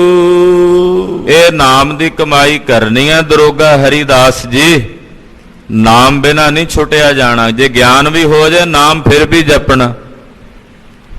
ਗਿਆਨ ਹੋ ਜਾਏ ਨਾ, ਆਤਮ ਗਿਆਨ ਦਾ ਸਾਖਸ਼ਾਤਕਾਰ ਹੋ ਜਾਏ, ਨਾਮ ਦੀ ਕਮਾਈ ਨਹੀਂ ਛੱਡਣੀ। ਨਾਮ ਫਿਰ ਵੀ ਜਪੀ ਜਾਣਾ। ਹਾਂਜੀ। ਮਮ ਮੂਰਤ ਤਰ ਧਿਆਨ ਬਨਾਈ। ਸਾਹਿਬ ਨੇ ਕਿਹਾ ਹਰੀਦਾਸ ਜੀ ਸਾਡੀ ਇਸ ਮੂਰਤ ਦਾ ਧਿਆਨ ਰੱਖਣਾ ਆਪਣੇ ਹਿਰਦੇ 'ਚ। ਨਾਮ ਜਪਣਾ ਤੇ ਗੁਰੂ ਦੀ ਮੂਰਤ ਦਾ ਧਿਆਨ ਰੱਖਣਾ। ਗੁਰ ਕੀ ਮੂਰਤ ਮਨ ਮਹਿ ਧਿਆਨ। ਗੁਰੂ ਦੀ ਮੂਰਤ ਦਾ, ਮਹਾਰਾਜ ਕਹਿੰਦੇ ਸਾਡੀ ਮੂਰਤ ਦਾ ਧਿਆਨ ਰੱਖ ਕੇ ਨਾਮ ਜਪਣਾ। ਹੁਣ ਅੱਜ ਵਰਤਮਾਨ ਸਮੇਂ 'ਚ ਗੁਰਸਿੱਖ ਸਵਾਲ ਕਰਨ ਵੀ ਅਸੀਂ ਤਾਂ ਸਤਿਗੁਰੂ ਜੀ ਦੇ ਦਰਸ਼ਨ ਨਹੀਂ ਕੀਤੇ, ਅਸੀਂ ਨਾਮ ਜਪੀਏ ਤੇ ਕੀ ਧਿਆਨ ਧਰੀਏ। ਖਾਲਸਾ ਜੀ ਸਤਿਗੁਰੂ ਸ੍ਰੀ ਗੁਰੂ ਗ੍ਰੰਥ ਸਾਹਿਬ ਜੀ ਦਾ ਧਿਆਨ ਕਰ ਸਕਦੇ ਹਾਂ, ਗੁਰੂ ਪੰਥ ਦਾ ਧਿਆਨ ਕਰ ਸਕਦੇ ਹਾਂ, ਵਾਹਿਗੁਰੂ ਗੁਰਮੰਤਰ ਦੇ 4 ਅੱਖਰਾਂ ਦਾ ਧਿਆਨ ਕਰਕੇ ਵੀ ਅਸੀਂ ਜਪ ਸਕਦੇ ਹਾਂ। ਜਪੀਏ ਤਾਂ ਸਹੀ, ਸਾਡੇ ਕੋਲ ਸਵਾਲ ਹੀ ਸਵਾਲ ਨੇ। ਜਵਾਬ ਮਿਲਦੇ ਆ ਭਜਨ ਚੋਂ। ਭਜਨ ਕਰਨਾ ਨਹੀਂ, ਸਵਾਲ ਜ਼ਰੂਰ ਕਰੀ ਜਾਣੇ। ਕਿਵੇਂ ਜਪੀਏ ਜੀ, ਕਿਵੇਂ ਬਹਿ ਕੇ ਜਪੀਏ ਜੀ, ਟੁਰਦਿਆਂ ਫਿਰਦਿਆਂ ਜਪੀਏ, ਬਹਿ ਕੇ ਜਪੀਏ ਕਿ ਲੰਮੇ ਪਿਆਂ ਜਪੀਏ, ਕਿਵੇਂ ਜਪੀਏ ਜੀ। ਸਵਾਲ ਹੀ ਸਵਾਲ ਨੇ। ਜਿਨ੍ਹਾਂ ਜਪਣਾ ਹੁੰਦਾ ਉਹ ਸਵਾਲ ਨਹੀਂ ਕਰਦੇ ਹੁੰਦੇ। ਉਹ ਕਹਿੰਦੇ ਭਾਵੇਂ ਲੰਮੇ ਪਿਆਂ ਜਪੋ, ਭਾਵੇਂ ਉੱਠਦਿਆਂ ਬਹਿੰਦਿਆਂ ਸੌਂਦਿਆਂ ਜਾਗਦਿਆਂ। ਮਹਾਰਾਜ ਜੀ ਦੀ ਬਾਣੀ ਤਾਂ ਕਹਿੰਦੀ ਹਰ ਵੇਲੇ ਜਿਵੇਂ ਵੀ ਜਪ ਸਕਣਾ ਜਪ, ਕਿਉਂਕਿ ਜਾਪ ਬਿਨਾਂ ਇਕਾਗਰਤਾ ਨਹੀਂ ਬਣਨੀ। ਮੈਂ ਪਹਿਲਾਂ ਵੀ ਬੇਨਤੀ ਕੀਤੀ ਹੈ ਕਿ ਇਕਾਗਰਤਾ ਜਿੰਨੀ ਗਹਿਰੀ ਹੁੰਦੀ ਜਾਏਗੀ ਖੇਡ ਓਨੀ ਡੂੰਘੀ ਬਣਦੀ ਜਾਏਗੀ। ਅੰਤ ਕੋਈ ਨਹੀਂਗਾ, ਪਰ ਇਕਾਗਰਤਾ ਬਣਾਉਣ ਦਾ ਤਰੀਕਾ ਇੱਕੋ ਹੈ, ਸਿਮਰਨ। ਪੁਨਾ ਪੁਨਾ ਸਿਮਰਨ। ਚਾਹੇ ਮੂਲ ਮੰਤਰ ਦਾ ਸਿਮਰਨ ਕਰ ਲਓ, ਗੁਰਮੰਤਰ ਦਾ ਕਰ ਲਓ, ਗੁਰਬਾਣੀ ਦਾ ਕੋਈ ਸ਼ਬਦ, ਜਪਜੀ ਸਾਹਿਬ, ਜਾਪ ਸਾਹਿਬ, ਸਵਈਏ, ਚੌਪਈ, ਜਿਹੜੀ ਬਾਣੀ ਕੰਠ ਕਰਕੇ ਤੁਸੀਂ ਪੜ੍ਹੀ ਜਾਓ, ਸਾਰੀ ਬਾਣੀ ਮੰਤਰ ਰੂਪ ਹੀ ਹੈ। ਇਹਦੇ ਨਾਲ ਇਕਾਗਰਤਾ ਬਣਨੀ। ਇਕਾਗਰਤਾ ਬਿਨਾਂ ਗੱਲ ਨਹੀਂ ਜੇ ਬਣਨੀ। ਜਿਤਨੀ ਇਕਾਗਰਤਾ ਹੋਵੇਗੀ ਸੂਖਮਦਰਸ਼ੀ ਖੇਡਾਂ ਓਨੀਆਂ ਹੀ ਪ੍ਰਤੱਖ ਹੁੰਦੀਆਂ ਜਾਣਗੀਆਂ। ਆ ਸ਼ਬਦ ਸੂਖਮ ਹੈ, ਮੈਂ ਬੋਲ ਰਿਹਾ ਤੁਹਾਡੇ ਤੱਕ ਜਾ ਰਿਹਾ, ਨਜ਼ਰ ਤਾਂ ਨਹੀਂ ਆਉਂਦਾ। ਜੇ ਤੁਸੀਂ ਇਕਾਗਰ ਹੋ ਕੇ ਸੁਣ ਰਹੇ ਹੋ ਤਾਂ ਸੁਣ ਲੋਗੇ ਵੀ ਗਿਆਨੀ ਜੀ ਨੇ ਆਹ ਗੱਲ ਕਹੀ ਹੈ। ਜੇ ਇਕਾਗਰਤਾ ਦਾ ਧਿਆਨ ਥੋੜਾ ਬਹੁਤਾ ਇੱਧਰ ਉੱਧਰ ਗਿਆ, ਚਲਾ ਵੀ ਜਾਂਦਾ ਬੈਠਿਆਂ, ਨਹੀਂ ਪਤਾ ਲੱਗਣਾ। ਆਪਾਂ ਅਕਸਰ ਦੁਬਾਰਾ ਦੱਸੀ ਬਈ ਮੇਰਾ ਉਹ ਕਹਿੰਦੇ ਹੁਣੇ ਤਾਂ ਬੋਲਿਆ, ਧਿਆਨ ਨਹੀਂ ਸੀ। ਯਾਨੀ ਕਿ ਇਕਾਗਰਤਾ ਤੋਂ ਬਿਨਾਂ ਤਾਂ ਇਹ ਸ਼ਬਦ ਵੀ ਨਹੀਂ ਸਮਝ ਆਉਂਦੀ। ਜਿਵੇਂ ਜਿਵੇਂ ਇਕਾਗਰਤਾ ਬਣਦੀ ਜਾਏਗੀ ਅਣਡਿੱਠੀ ਦੁਨੀਆ ਦੀਆਂ ਖੇਡਾਂ ਪ੍ਰਤੱਖ ਹੁੰਦੀਆਂ ਜਾਣਗੀਆਂ। ਬਹੁਤ ਕੁਝ ਹੈ ਇਹ ਸਥੂਲ ਮੰਡਲ ਵਿੱਚ ਤਾਂ ਅਸੀਂ ਵੇਖ ਰਹੇ ਹਾਂ ਸਥੂਲ ਦ੍ਰਿਸ਼ਟੀ ਨਾਲ, ਪਰ ਸੂਖਸ਼ਮ ਮੰਡਲ ਵਿੱਚ ਇਤਨਾ ਕੁਝ ਹੈ ਸਮੋਇਆ ਹੋਇਆ। ਉਸ ਸੂਖਸ਼ਮ ਮੰਡਲ ਵਿੱਚ ਸ਼ਹੀਦੀ ਫੌਜਾਂ ਨੇ। ਆਹਾ, ਉਸ ਸੂਖਸ਼ਮ ਮੰਡਲ ਦੇ ਵਿੱਚ ਹਜ਼ਾਰਾਂ ਨਹੀਂ ਲੱਖਾਂ ਦੀ ਗਿਣਤੀ 'ਚ ਤਤ ਬੇਤਾ ਮਹਾਂਪੁਰਖ, ਆਤਮ ਗਿਆਨੀ ਮਹਾਂਪੁਰਖਾਂ ਦੀ ਸਮੀਪਤਾ। ਬਾਬਾ ਬੁੱਢਾ ਸਾਹਿਬ ਜੀ, ਭਾਈ ਸਾਹਿਬ, ਭਾਈ ਗੁਰਦਾਸ ਸਾਹਿਬ ਅੱਜ ਵੀ ਹਾਜ਼ਰ ਨੇ, ਭਾਈ ਕਨਈਆ ਸਾਹਿਬ ਜੀ ਅੱਜ ਵੀ ਹਾਜ਼ਰ ਨੇ, ਬਾਬਾ ਬਿਧੀ ਚੰਦ ਸਾਹਿਬ ਜੀ ਅੱਜ ਵੀ ਹਾਜ਼ਰ ਨੇ, ਬਾਬਾ ਦੀਪ ਸਿੰਘ ਸਾਹਿਬ, ਭਾਈ ਮਨੀ ਸਿੰਘ ਸਾਹਿਬ, ਬਾਬਾ ਬਚਿੱਤਰ ਸਿੰਘ ਜੀ। ਪਰ ਜਿਵੇਂ ਜਿਵੇਂ ਸੁਰਤ ਇਕਾਗਰ ਹੋਵੇਗੀ ਉਹਨਾਂ ਦੀ ਸਮੀਪਤਾ ਮਹਿਸੂਸ ਹੋਣ ਲੱਗ ਪਏਗੀ। ਸੁਰਤ ਉੱਥੇ ਚਲੀ ਜਾਏਗੀ ਜਿੱਥੇ ਸੂਖਸ਼ਮ ਮੰਡਲ, ਕਿਉਂਕਿ ਉਹ ਤਾਂ ਕਾਲ ਦੇ ਅਧੀਨ ਨਹੀਂ ਨਾ ਹੈ। ਜਿਹੜੀ ਉਹ ਖੇਡ ਹੈ ਨਾ ਸੂਖਮ ਮੰਡਲ ਦੀ, ਉਹ ਸਮੇਂ ਵਿੱਚ ਨਹੀਂ ਦਾਇਰੇ 'ਚ, ਉਹਨੂੰ ਤੁਸੀਂ ਆ ਸੰਨ ਵਿੱਚ, ਤਿੱਥਾਂ ਵਿੱਚ, ਵਾਰਾਂ ਵਿੱਚ ਬੰਨ੍ਹ ਨਹੀਂ ਸਕਦੇ। ਉਹ ਸੁਰਤ ਉਸ ਅਕਾਲ ਤੋਂ ਅਕਾਲ ਦੇ ਸਰੂਪ 'ਚ ਜਦੋਂ ਜਾਂਦੀ ਹੈ ਤੇ ਉੱਥੇ ਤਾਂ ਉਹ ਮਹਾਂਪੁਰਖ ਸਦਾ ਹੀ ਬਿਰਾਜਮਾਨ ਨੇ, ਉੱਥੇ ਸਾਰੀਆਂ ਸ਼ਕਤੀਆਂ ਵਿਦਮਾਨ ਨੇ। ਤੋ ਜਿਵੇਂ ਜਿਵੇਂ ਇਕਾਗਰਤਾ ਹੋਰ ਸੂਖਸ਼ਮ ਹੁੰਦੀ ਜਾਏਗੀ, ਹੋਰ ਸੂਖਸ਼ਮ ਹੁੰਦੀ ਜਾਏਗੀ, ਉਨੀਆਂ ਹੀ ਹੋਰ ਪਰਤਾਂ ਖੁੱਲੀ ਜਾਣਗੀਆਂ, ਅੱਗੇ ਤੋਂ ਅੱਗੇ, ਅੱਗੇ ਤੋਂ ਅੱਗੇ। ਅੰਤ ਤਾਂ ਹੈ ਨਹੀਂ ਨਾ, ਪਰੇ ਤੋਂ ਪਰੇ ਖੇਡ ਹੈ, ਇਹਦੀ ਕੋਈ ਹੱਦਬੰਦੀ ਨਹੀਂ ਹੈ। ਤੋ ਮਹਾਰਾਜ ਜੀ ਕਹਿੰਦੇ ਨਾਮ ਜਪਣਾ ਹੈ ਤੇ ਇਕਾਗਰਤਾ ਬਣਾਉਣ ਵਾਸਤੇ ਮਮ ਮੂਰਤ ਤਰ ਧਿਆਨ ਬਣਾਈ। ਮਹਾਰਾਜ ਜੀ ਕਹਿੰਦੇ ਦਰੋਗਾ ਜੀ, ਹਰੀਦਾਸ ਜੀ, ਤੁਸੀਂ ਸਾਡੀ ਮੂਰਤ ਦਾ ਧਿਆਨ ਰੱਖਣਾ ਹੈ। ਰੋ ਗਵਾਲੀਅਰ ਮੈਂ ਅਬ ਜਾਏ, ਤੁਸੀਂ ਹੁਣ ਗਵਾਲੀਅਰ ਜਾਓ ਵਾਪਸ, ਤੇ ਗਵਾਲੀਅਰ ਵਿੱਚ ਜਾ ਕੇ ਰਹੋ। ਦੋ ਲੋਕਨ ਮੈਂ ਬਹੁ ਸੁਖ ਪਾਏ, ਦੋਹਾਂ ਜਹਾਨਾਂ 'ਚ ਤੁਹਾਨੂੰ ਸੁਖ ਪ੍ਰਾਪਤ ਹੋਵੇਗਾ, ਇਸ ਲੋਕ ਵਿੱਚ ਵੀ ਤੇ ਪਰਲੋਕ ਵਿੱਚ ਵੀ। ਸੰਕਟ ਪਰੇ ਸਿਮਰ ਉਰ ਸਾਦਰ, ਹਰੀਦਾਸ ਜੀ ਕਿਤੇ ਸੰਕਟ ਪਵੇ, ਜ਼ਿੰਦਗੀ ਹੈ, ਮਨੁੱਖੀ ਜੀਵਨ ਹੈ, ਸਮੱਸਿਆਵਾਂ ਆਉਂਦੀਆਂ ਨੇ। ਜੇ ਕੋਈ ਸਮੱਸਿਆ ਆਵੇ, ਕੋਈ ਸੰਕਟ ਆਣ ਪਵੇ, ਤਤ ਚਿਨਾਮ ਹੋਵੇ ਤੁਵ ਹਾਦਰ, ਜਦੋਂ ਸਾਨੂੰ ਯਾਦ ਕਰੋਗੇ ਅਸੀਂ ਤਤ ਛਿਨ ਤੁਹਾਡੀ ਸਹਾਇਤਾ ਲਈ ਹਾਜ਼ਰ ਹੋਵਾਂਗੇ। ਛੇਵੇਂ ਪਾਤਸ਼ਾਹ ਨੇ ਕਿਹਾ ਕੋਈ ਸੰਕਟ ਆਇਆ ਅਸੀਂ ਤਤ ਛਿਨ ਤੁਹਾਡੇ ਕੋਲ ਹਾਜ਼ਰ ਹੋਵਾਂਗੇ। ਅਪਰ ਨਰਨ ਕੋ ਸਿੱਖੀ ਦੀਜੈ, ਨਾਲੇ ਵੀ ਬਚਨ ਕੀਤਾ ਹਰੀਦਾਸ ਤੈਂ ਹੁਣ ਸਿੱਖ ਬਣ ਗਿਆ ਗੁਰੂ ਘਰ ਦਾ, ਉੱਥੇ ਹੋਰ ਸਿੱਖੀ ਪ੍ਰਗਟ ਕਰੋ, ਹੋਰ ਲੋਕਾਂ ਨੂੰ ਵੀ ਸਿੱਖੀ ਗ੍ਰਹਿਣ ਕਰਾਓ, ਸਿੱਖੀ ਦਾ ਪ੍ਰਚਾਰ ਕਰੋ। ਤੋ ਦਰੋਗੇ ਹਰੀਦਾਸ ਨੇ ਮਹਾਰਾਜ ਜੀ ਦੀ ਸਿੱਖੀ ਦਾ ਬਹੁਤ ਪ੍ਰਚਾਰ ਪ੍ਰਸਾਰ ਕੀਤਾ ਗਵਾਲੀਅਰ ਦੇ ਇਲਾਕੇ 'ਚ। ਕੁਝ ਸਮੇਂ ਲਈ ਅਸਥਾਨ ਗੁਪਤ ਹੋ ਗਿਆ। ਗਵਾਲੀਅਰ ਦੇ ਅੰਦਰ ਮਹਾਰਾਜ ਜੀ ਦੀ ਜਗ੍ਹਾ ਤਾਂ ਬਣੀ ਹੋਈ ਸੀ, ਪਰ ਉੱਥੇ ਸਿੱਖੀ ਦਾ ਕੁਝ ਸਮੇਂ ਲਈ ਅਭਾਵ ਹੋ ਗਿਆ। ਤੋ ਇੱਕ ਅਫਸਰ, ਉਹਦੀ ਪਰਮੇਸ਼ਰ ਵੱਲੋਂ ਗਵਾਲੀਅਰ ਦੇ ਇਲਾਕੇ 'ਚ ਡਿਊਟੀ ਲੱਗ ਗਈ, ਡੀਸੀ ਸੀ, ਕਲੈਕਟਰ ਸੀ, ਪਤਾ ਸੀਗਾ ਉਹਨੂੰ ਇਤਿਹਾਸ ਦਾ। ਗਵਾਲੀਅਰ ਤੋਂ ਬਾਹਰ ਤਾਂ ਸਥਾਨ ਕਿਲੇ 'ਚੋਂ ਬਣਾਇਆ ਹੋਇਆ ਸੀ, ਪਰ ਰਹੇ ਤਾਂ ਸਤਿਗੁਰੂ ਜੀ ਅੰਦਰ ਸਨ। ਉਹ ਗਏ, ਉਹਨੇ ਜਾ ਕੇ ਪੜਤਾਲ ਕੀਤੀ, ਸਰਕਾਰੀ ਪ੍ਰਬੰਧ ਹੋ ਗਿਆ ਸੀ ਕਿਲੇ ਦਾ। ਤਾਂ ਉਹਨੇ ਜਾ ਕੇ ਉੱਥੇ ਮਹਾਰਾਜ ਜੀ ਦਾ ਛੋਟਾ ਜਿਹਾ ਕਮਰਾ ਯਾਦਗਾਰ ਵਜੋਂ ਕਾਇਮ ਕੀਤਾ। ਫਿਰ ਕੇਸ ਚੱਲਿਆ ਸਰਕਾਰ ਨਾਲ, ਕੇਸ ਜਿੱਤਿਆ, ਉੱਥੇ ਥੋੜੀ ਜਗ੍ਹਾ ਦਰਬਾਰ ਬਣਾਉਣ ਲਈ। ਤੇ ਸਹਿਜੇ ਸਹਿਜੇ ਹੁਣ ਅੱਗੇ ਵਧਦਿਆਂ ਵਧਦਿਆਂ ਮਹਾਰਾਜ ਜੀ ਦੀ ਕਿਰਪਾ ਨਾਲ ਬੜਾ ਸੋਹਣਾ ਦਰਬਾਰ, ਆਲੀਸ਼ਾਨ ਦਰਬਾਰ ਛੇਵੇਂ ਪਾਤਸ਼ਾਹ ਦਾ ਉੱਥੇ ਕਿਲੇ 'ਚ ਬਣਿਆ ਹੋਇਆ। ਸੰਗਤਾਂ ਲਈ ਰਿਹਾਇਸ਼ ਦਾ ਵੀ ਬੜਾ ਸੋਹਣਾ ਪ੍ਰਬੰਧ ਹੈ। ਖਡੂਰ ਸਾਹਿਬ ਤੋਂ ਕਾਰ ਸੇਵਾ ਵਾਲੇ ਜਿਹੜੇ ਮਹਾਂਪੁਰਖ ਨੇ ਉਹਨਾਂ ਦੀ ਉੱਥੇ ਸੇਵਾ ਚੱਲਦੀ ਹੈ। 2-3 ਵਾਰੀ ਜਦੋਂ ਗਏ ਅਸੀਂ ਦਰਸ਼ਨ ਕਰਕੇ ਆਏ ਹਾਂ। ਰਿਹਾਇਸ਼ਾਂ ਦਾ ਸੋਹਣਾ ਪ੍ਰਬੰਧ। ਹੁਣ ਤਾਂ ਜਿਹੜੀਆਂ ਸੰਗਤਾਂ ਸ੍ਰੀ ਹਜ਼ੂਰ ਸਾਹਿਬ ਨੂੰ ਯਾਤਰਾ ਨੂੰ ਜਾਂਦੀਆਂ ਨੇ ਟ੍ਰੇਨ ਤੇ, ਉਹ ਗਵਾਲੀਅਰ ਲੈ ਜਾਂਦੇ ਤੇ ਗਵਾਲੀਅਰ ਇੱਕ ਰਾਤ ਰਹਿੰਦੇ, ਉੱਥੇ ਦਰਸ਼ਨ ਪਰਸਨ ਕਰਦੇ। ਅਗਲੇ ਦਿਨ ਜਦੋਂ ਸੱਚਖੰਡ ਗੱਡੀ ਆਉਂਦੀ, ਉੱਥੋਂ ਫਿਰ ਟਿਕਟਾਂ ਕਰਾਈਆਂ ਹੁੰਦੀਆਂ, ਫਿਰ ਵਾਪਸ ਤਖਤ ਸਾਹਿਬ ਨੂੰ ਜਾ ਆਉਂਦਿਆਂ ਕਈ ਉੱਥੇ ਉਤਰ ਜਾਂਦੇ ਨੇ।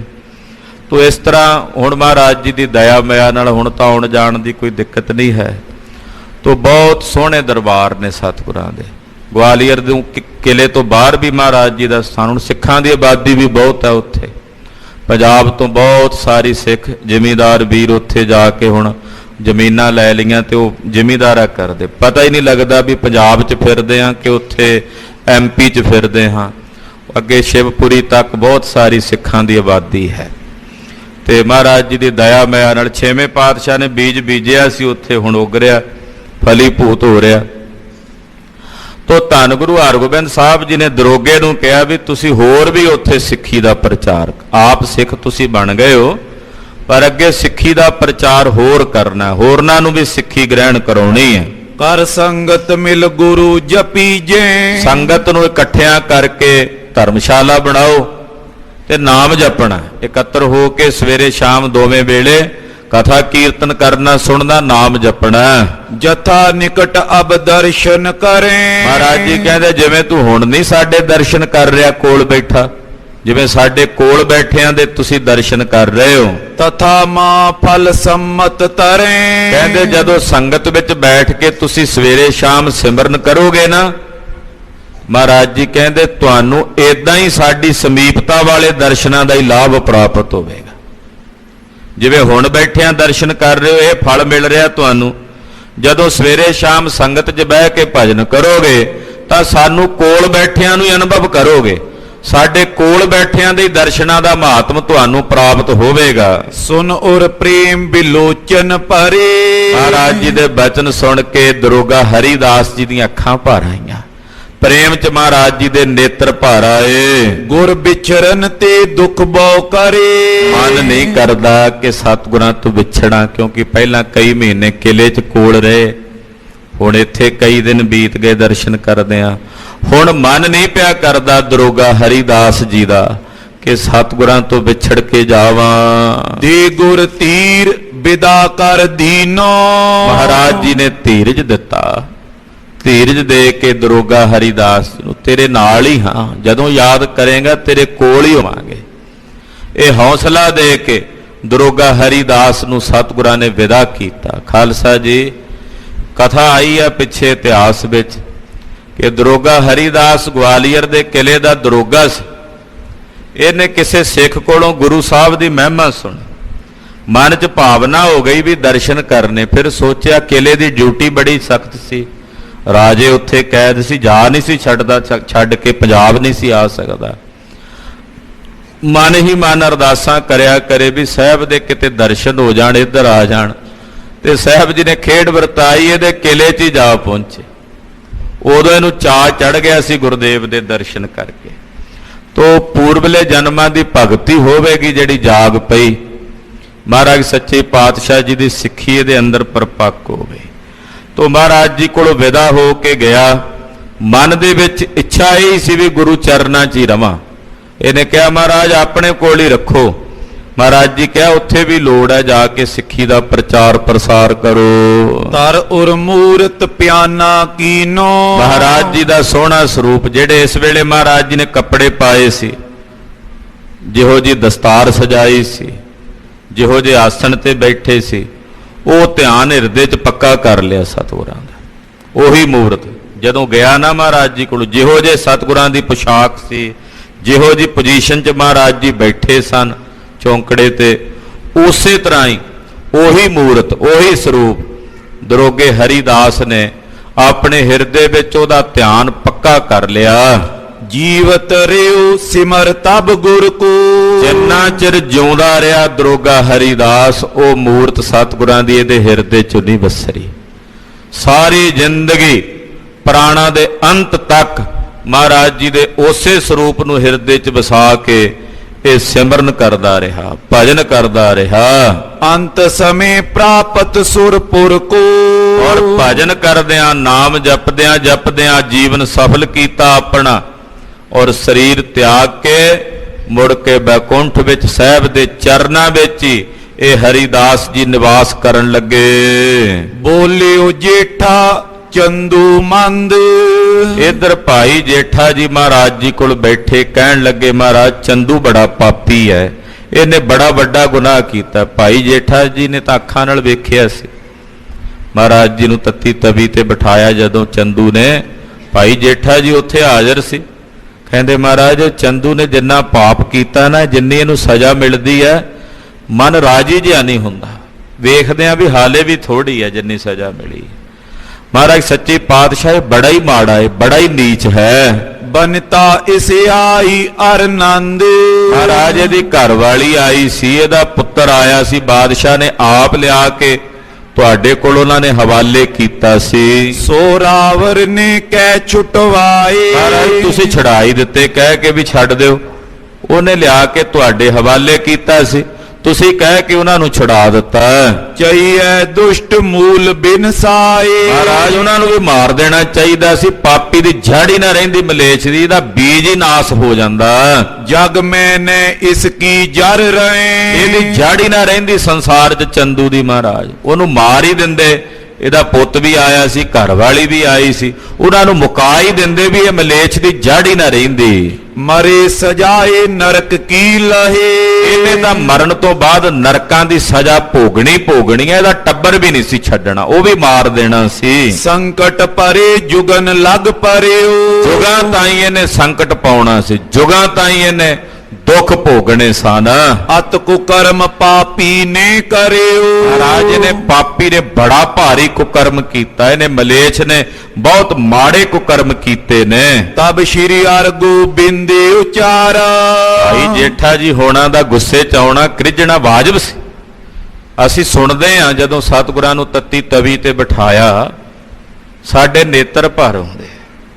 ਜਿਨ੍ਹਾਂ ਵੇਖਿਆ ਹੋਵੇਗਾ ਚੰਦੂ ਨੂੰ ਮਲੇਛ ਪੁਣੇ ਨੂੰ ਨਾਲੇ ਬਿਠਾਉਂਦੇ ਆ, ਉਹ ਭਾਈ ਜੇਠਾ ਜੀ ਹੋਣਾ ਨੇ ਕਿਵੇਂ ਬਰਦਾਸ਼ਤ ਕੀਤੀ ਹੋਣੀ ਆ ਉਹ ਗੱਲ। ਉਹ ਤਾਂ ਕਚੀਚੀਆਂ ਲੈ ਲੈ ਪੈਂਦੇ ਹੋਣੇ ਨੇ ਵੀ ਕਦੋਂ ਚੰਦੂ ਨੂੰ ਮਾਰੀਏ, ਤਾਂ ਗੁਰੂ ਸਾਹਿਬ ਦਾ ਹੁਕਮ ਹੈ ਹਲੇ ਮਾਰਨਾ ਨਹੀਂ ਇਹਨੂੰ। ਜਦੋਂ ਭਾਈ ਜੇਠੇ ਨੇ ਕਿਹਾ ਮਹਾਰਾਜ ਵੀ ਇਹਨੂੰ ਛੱਡਣਾ ਨਹੀਂ, ਅਸੀਂ ਇਹਦਾ ਟੱਬਰ ਵੀ ਸੀ ਮਾਰ ਦੇਣਾ ਸੀ, ਤੁਸੀਂ ਛੁਡਾ ਦਿੱਤਾ।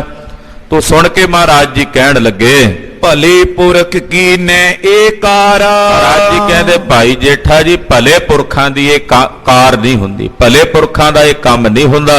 ਕਿਆ ਦਾਰਾ ਪਰ ਕਰਨ ਪ੍ਰਹਾਰ, ਇਸਤਰੀ ਨੂੰ ਮਾਰਨਾ, ਔਰਤ ਨੂੰ ਮਾਰਨਾ, ਇਹ ਭਲੇ ਪੁਰਖਾਂ ਦੀ ਬਾਣ ਨਹੀਂ ਹੁੰਦੀ। ਛੋੜ ਦੇਤੇ ਹਿਰਦੇ ਵਿਚਾਰ, ਭਲੇ ਪੁਰਖ ਇਹ ਸੋਚ ਕੇ ਵਿਚਾਰ ਕੇ ਸੋਚ ਕੇ ਛੱਡ ਦਿੰਦੇ ਆ ਵੀ ਇਸਤਰੀ ਨੂੰ ਮਾਰਨਾ ਤੇ ਗਊ ਨੂੰ ਮਾਰਨਾ ਇੱਕ ਤੁੱਲ, ਉਹ ਛੱਡ ਦਿੰਦੇ ਨੇ। ਇਸਕੇ ਸੁਤ ਕੋ ਪੁਨਾਮ ਮਾਰੇ, ਰਹੀ ਗੱਲ ਇਹਦੇ ਪੁੱਤਰ ਦੀ, ਉਹ ਨਿਹੱਥਾ, ਉਹਨੂੰ ਅਸੀਂ ਕਿਵੇਂ ਮਾਰੀਏ? ਕਹਿੰਦੇ ਮਾਰਨਾ ਹੈ ਉਹਨੂੰ, ਉਹਦੀ ਮੌਤ ਹੋਣੀ ਹੈ, ਚੰਦੂ ਦਾ ਬੀਜ ਰਹਿਣਾ ਨਹੀਂ, ਉਹਦੀ ਅੰਸ਼ ਰਹਿਣੀ ਨਹੀਂ, ਉਹਦੀ ਜੜ ਮੁੱਕ ਜਾਣੀ ਹੈ। ਗੁਰੂ ਘਰ ਦੇ ਨਾਲ ਮੱਥਾ ਲਾ ਕੇ ਕਿਹਦੀ ਜੜ ਰਹੀ ਹੈ? ਇਹਦੀ ਜੜ ਰਹਿਣੀ ਨਹੀਂ ਹੈ। ਰਚੇ ਯੁੱਧ ਜਬ ਸ਼ਸਤਰ ਪ੍ਰਹਾਰੇ, ਕਹਿੰਦੇ ਪਰ ਜਦੋਂ ਅਸੀਂ ਜੰਗ ਦਾ ਅਖਾੜਾ ਰਚਾਂਗੇ ਉਸ ਜੰਗ ਦੇ ਮੈਦਾਨ ਵਿੱਚ ਇਹਦੇ ਪੁੱਤ ਨੂੰ ਮਾਰਾਂਗੇ। ਅੱਗੇ ਬਚਨ ਸੱਚ ਹੋਇਆ ਸਤਿਗੁਰਾਂ ਦਾ। ਹਾਂਜੀ, ਅਬ ਤਿਆਗ ਨਹੀਂ ਬਨੇ ਵਿਚਾਰੋ, ਹੁਣ ਤਾਂ ਇਹਨੂੰ ਤਿਆਗਣਾ ਹੀ ਬਣਦਾ ਸੀ। ਸਮਾਂ ਆਵੇਗਾ ਜੰਗ 'ਚ ਇਹਨੇ ਆਉਣਾ ਸ਼ਸਤਰ ਚੁੱਕ ਕੇ ਸਾਡੇ ਨਾਲ ਲੜਨ, ਉਦੋਂ ਇਹਨੂੰ ਮਾਰਾਂਗੇ। ਬੌਰ ਤੁਰਕ ਬ੍ਰਿੰਦਨ ਜੁਤ ਮਾਰੋ, ਇਹ ਕੱਲਾ ਨਹੀਂ, ਇਹਦੇ ਨਾਲ ਹੋਰ ਵੀ ਆਉਣਗੇ ਕਈ ਮਲੇਛ, ਇਹ ਹੋਰ ਕਈ ਮਲੇਛਾਂ ਨੂੰ ਲਿਆਏਗਾ ਇਕੱਠਾ ਕਰਕੇ, ਉਹਨਾਂ ਸਾਰਿਆਂ ਨੂੰ ਮਾਰਾਂਗੇ। ਸ਼੍ਰੀ ਗੁਰ ਕੋ ਸੁਨ ਕਰ ਪ੍ਰਸਥਾਨ, ਉਹ ਮਹਾਰਾਜ ਸੱਚੇ ਪਾਤਸ਼ਾਹ ਦੇ ਬਚਨ ਸੁਣ ਕੇ ਭਾਈ ਜੇਠਾ ਜੀ ਉਹਨਾਂ ਨੇ ਆਖਿਆ ਮਹਾਰਾਜ ਸਤ ਬਚਨ। ਤੋ ਜਦੋਂ ਸੰਗਤ ਨੂੰ ਪਤਾ ਲੱਗਾ, ਦਿੱਲੀ ਦੀ ਸੰਗਤ ਨੂੰ ਵੀ ਸਤਿਗੁਰੂ ਜੀ ਚੱਲੇ ਹਨ, ਔਰ ਸੰਗਤ ਦਰਸੇ ਗਨਿਆਨ, ਦਿੱਲੀ ਦੀਆਂ ਸਾਰੀਆਂ ਸੰਗਤਾਂ ਪਹੁੰਚ ਗਈਆਂ। ਅਨ ਕੇ ਉਪਾਇਨ ਧਰ ਧਰ ਬੰਦੇ, ਅਨੇਕ ਪ੍ਰਕਾਰ ਦੀਆਂ ਪਟਾਵਾਂ ਲਿਆ ਕੇ ਗੁਰੂ ਚਰਨਾਂ ਚਰਪਦੇ ਨੇ ਸਿੱਖ। ਪਾਏ ਮਨੋਰਥ ਹੋਤੇ ਆਨੰਦੇ, ਮਨੋਰਥ ਪੂਰੇ ਹੁੰਦੇ, ਆਨੰਦਿਤ ਹੁੰਦੇ। ਸਭ ਇਨ ਕੋ ਦੀਨੋ ਉਪਦੇਸ਼, ਸਭ ਨੂੰ ਮਹਾਰਾਜ ਜੀ ਨੇ ਉਪਦੇਸ਼ ਦਿੱਤਾ। ਸਤ ਨਾਮ ਕੋ ਭਜੋ ਹਮੇਸ਼, ਉਪਦੇਸ਼ ਹੀ ਦਿੱਤਾ ਕਿ ਹਮੇਸ਼ਾ ਸੱਚੇ ਨਾਮ ਦਾ ਭਜਨ ਕਰੋ। ਜਿੰਨੀ ਸੰਗਤ ਆਈ ਸਭ ਨੂੰ ਹੁਕਮ ਕੀਤਾ ਨਾਮ ਜਪਿਆ ਕਰੋ, ਨਾਮ ਜਪਿਆ ਕਰੋ। ਇਹੀ ਪਵਿੱਤਰ ਉਪਦੇਸ਼ ਦੇਂਦਿਆਂ ਸਤਿਗੁਰੂ ਦਿੱਲੀੋਂ ਤੁਰੇ ਨੇ। ਉਹ ਕਥਾ ਆਪ ਜੀ ਅਗਲਿਆਂ ਪ੍ਰਸੰਗਾਂ 'ਚ ਸਰਵਣ ਕਰੋਗੇ। ਗੁਰੂ ਪਾਤਸ਼ਾਹ ਦਾ ਉਪਦੇਸ਼ ਕੇਵਲ ਦਿੱਲੀ ਦੇ ਉਹਨਾਂ ਸਿੱਖਾਂ ਨੂੰ ਨਹੀਂ ਹੈ, ਸਾਡੇ ਵਾਸਤੇ ਵੀ ਹੈ। ਸਾਨੂੰ ਵੀ ਗੁਰੂ ਹਰਗੋਬਿੰਦ ਸਾਹਿਬ ਇਹੀ ਕਹਿ ਰਿਹਾ, ਨਾਮ ਜਪਿਆ ਕਰੋ, ਸੱਚੇ ਨਾਮ ਦਾ ਜਾਪ ਜਪਿਆ ਕਰੋ। ਸਤਿਨਾਮ ਵਾਹਿਗੁਰੂ, ਸਤਿਨਾਮ ਵਾਹਿਗੁਰੂ, ਸਤਿਨਾਮ ਵਾਹਿਗੁਰੂ, ਸਤਿਨਾਮ ਵਾਹਿਗੁਰੂ, ਸਤਿਨਾਮ ਵਾਹਿਗੁਰੂ, ਸਤਿਨਾਮ ਵਾਹਿਗੁਰੂ, ਸਤਿਨਾਮ ਵਾਹਿਗੁਰੂ, ਸਤਿਨਾਮ ਵਾਹਿਗੁਰੂ, ਸਤਿਨਾਮ ਵਾਹਿਗੁਰੂ, ਸਤਿਨਾਮ ਵਾਹਿਗੁਰੂ, ਸਤਿਨਾਮ ਵਾਹਿਗੁਰੂ, ਸਤਿ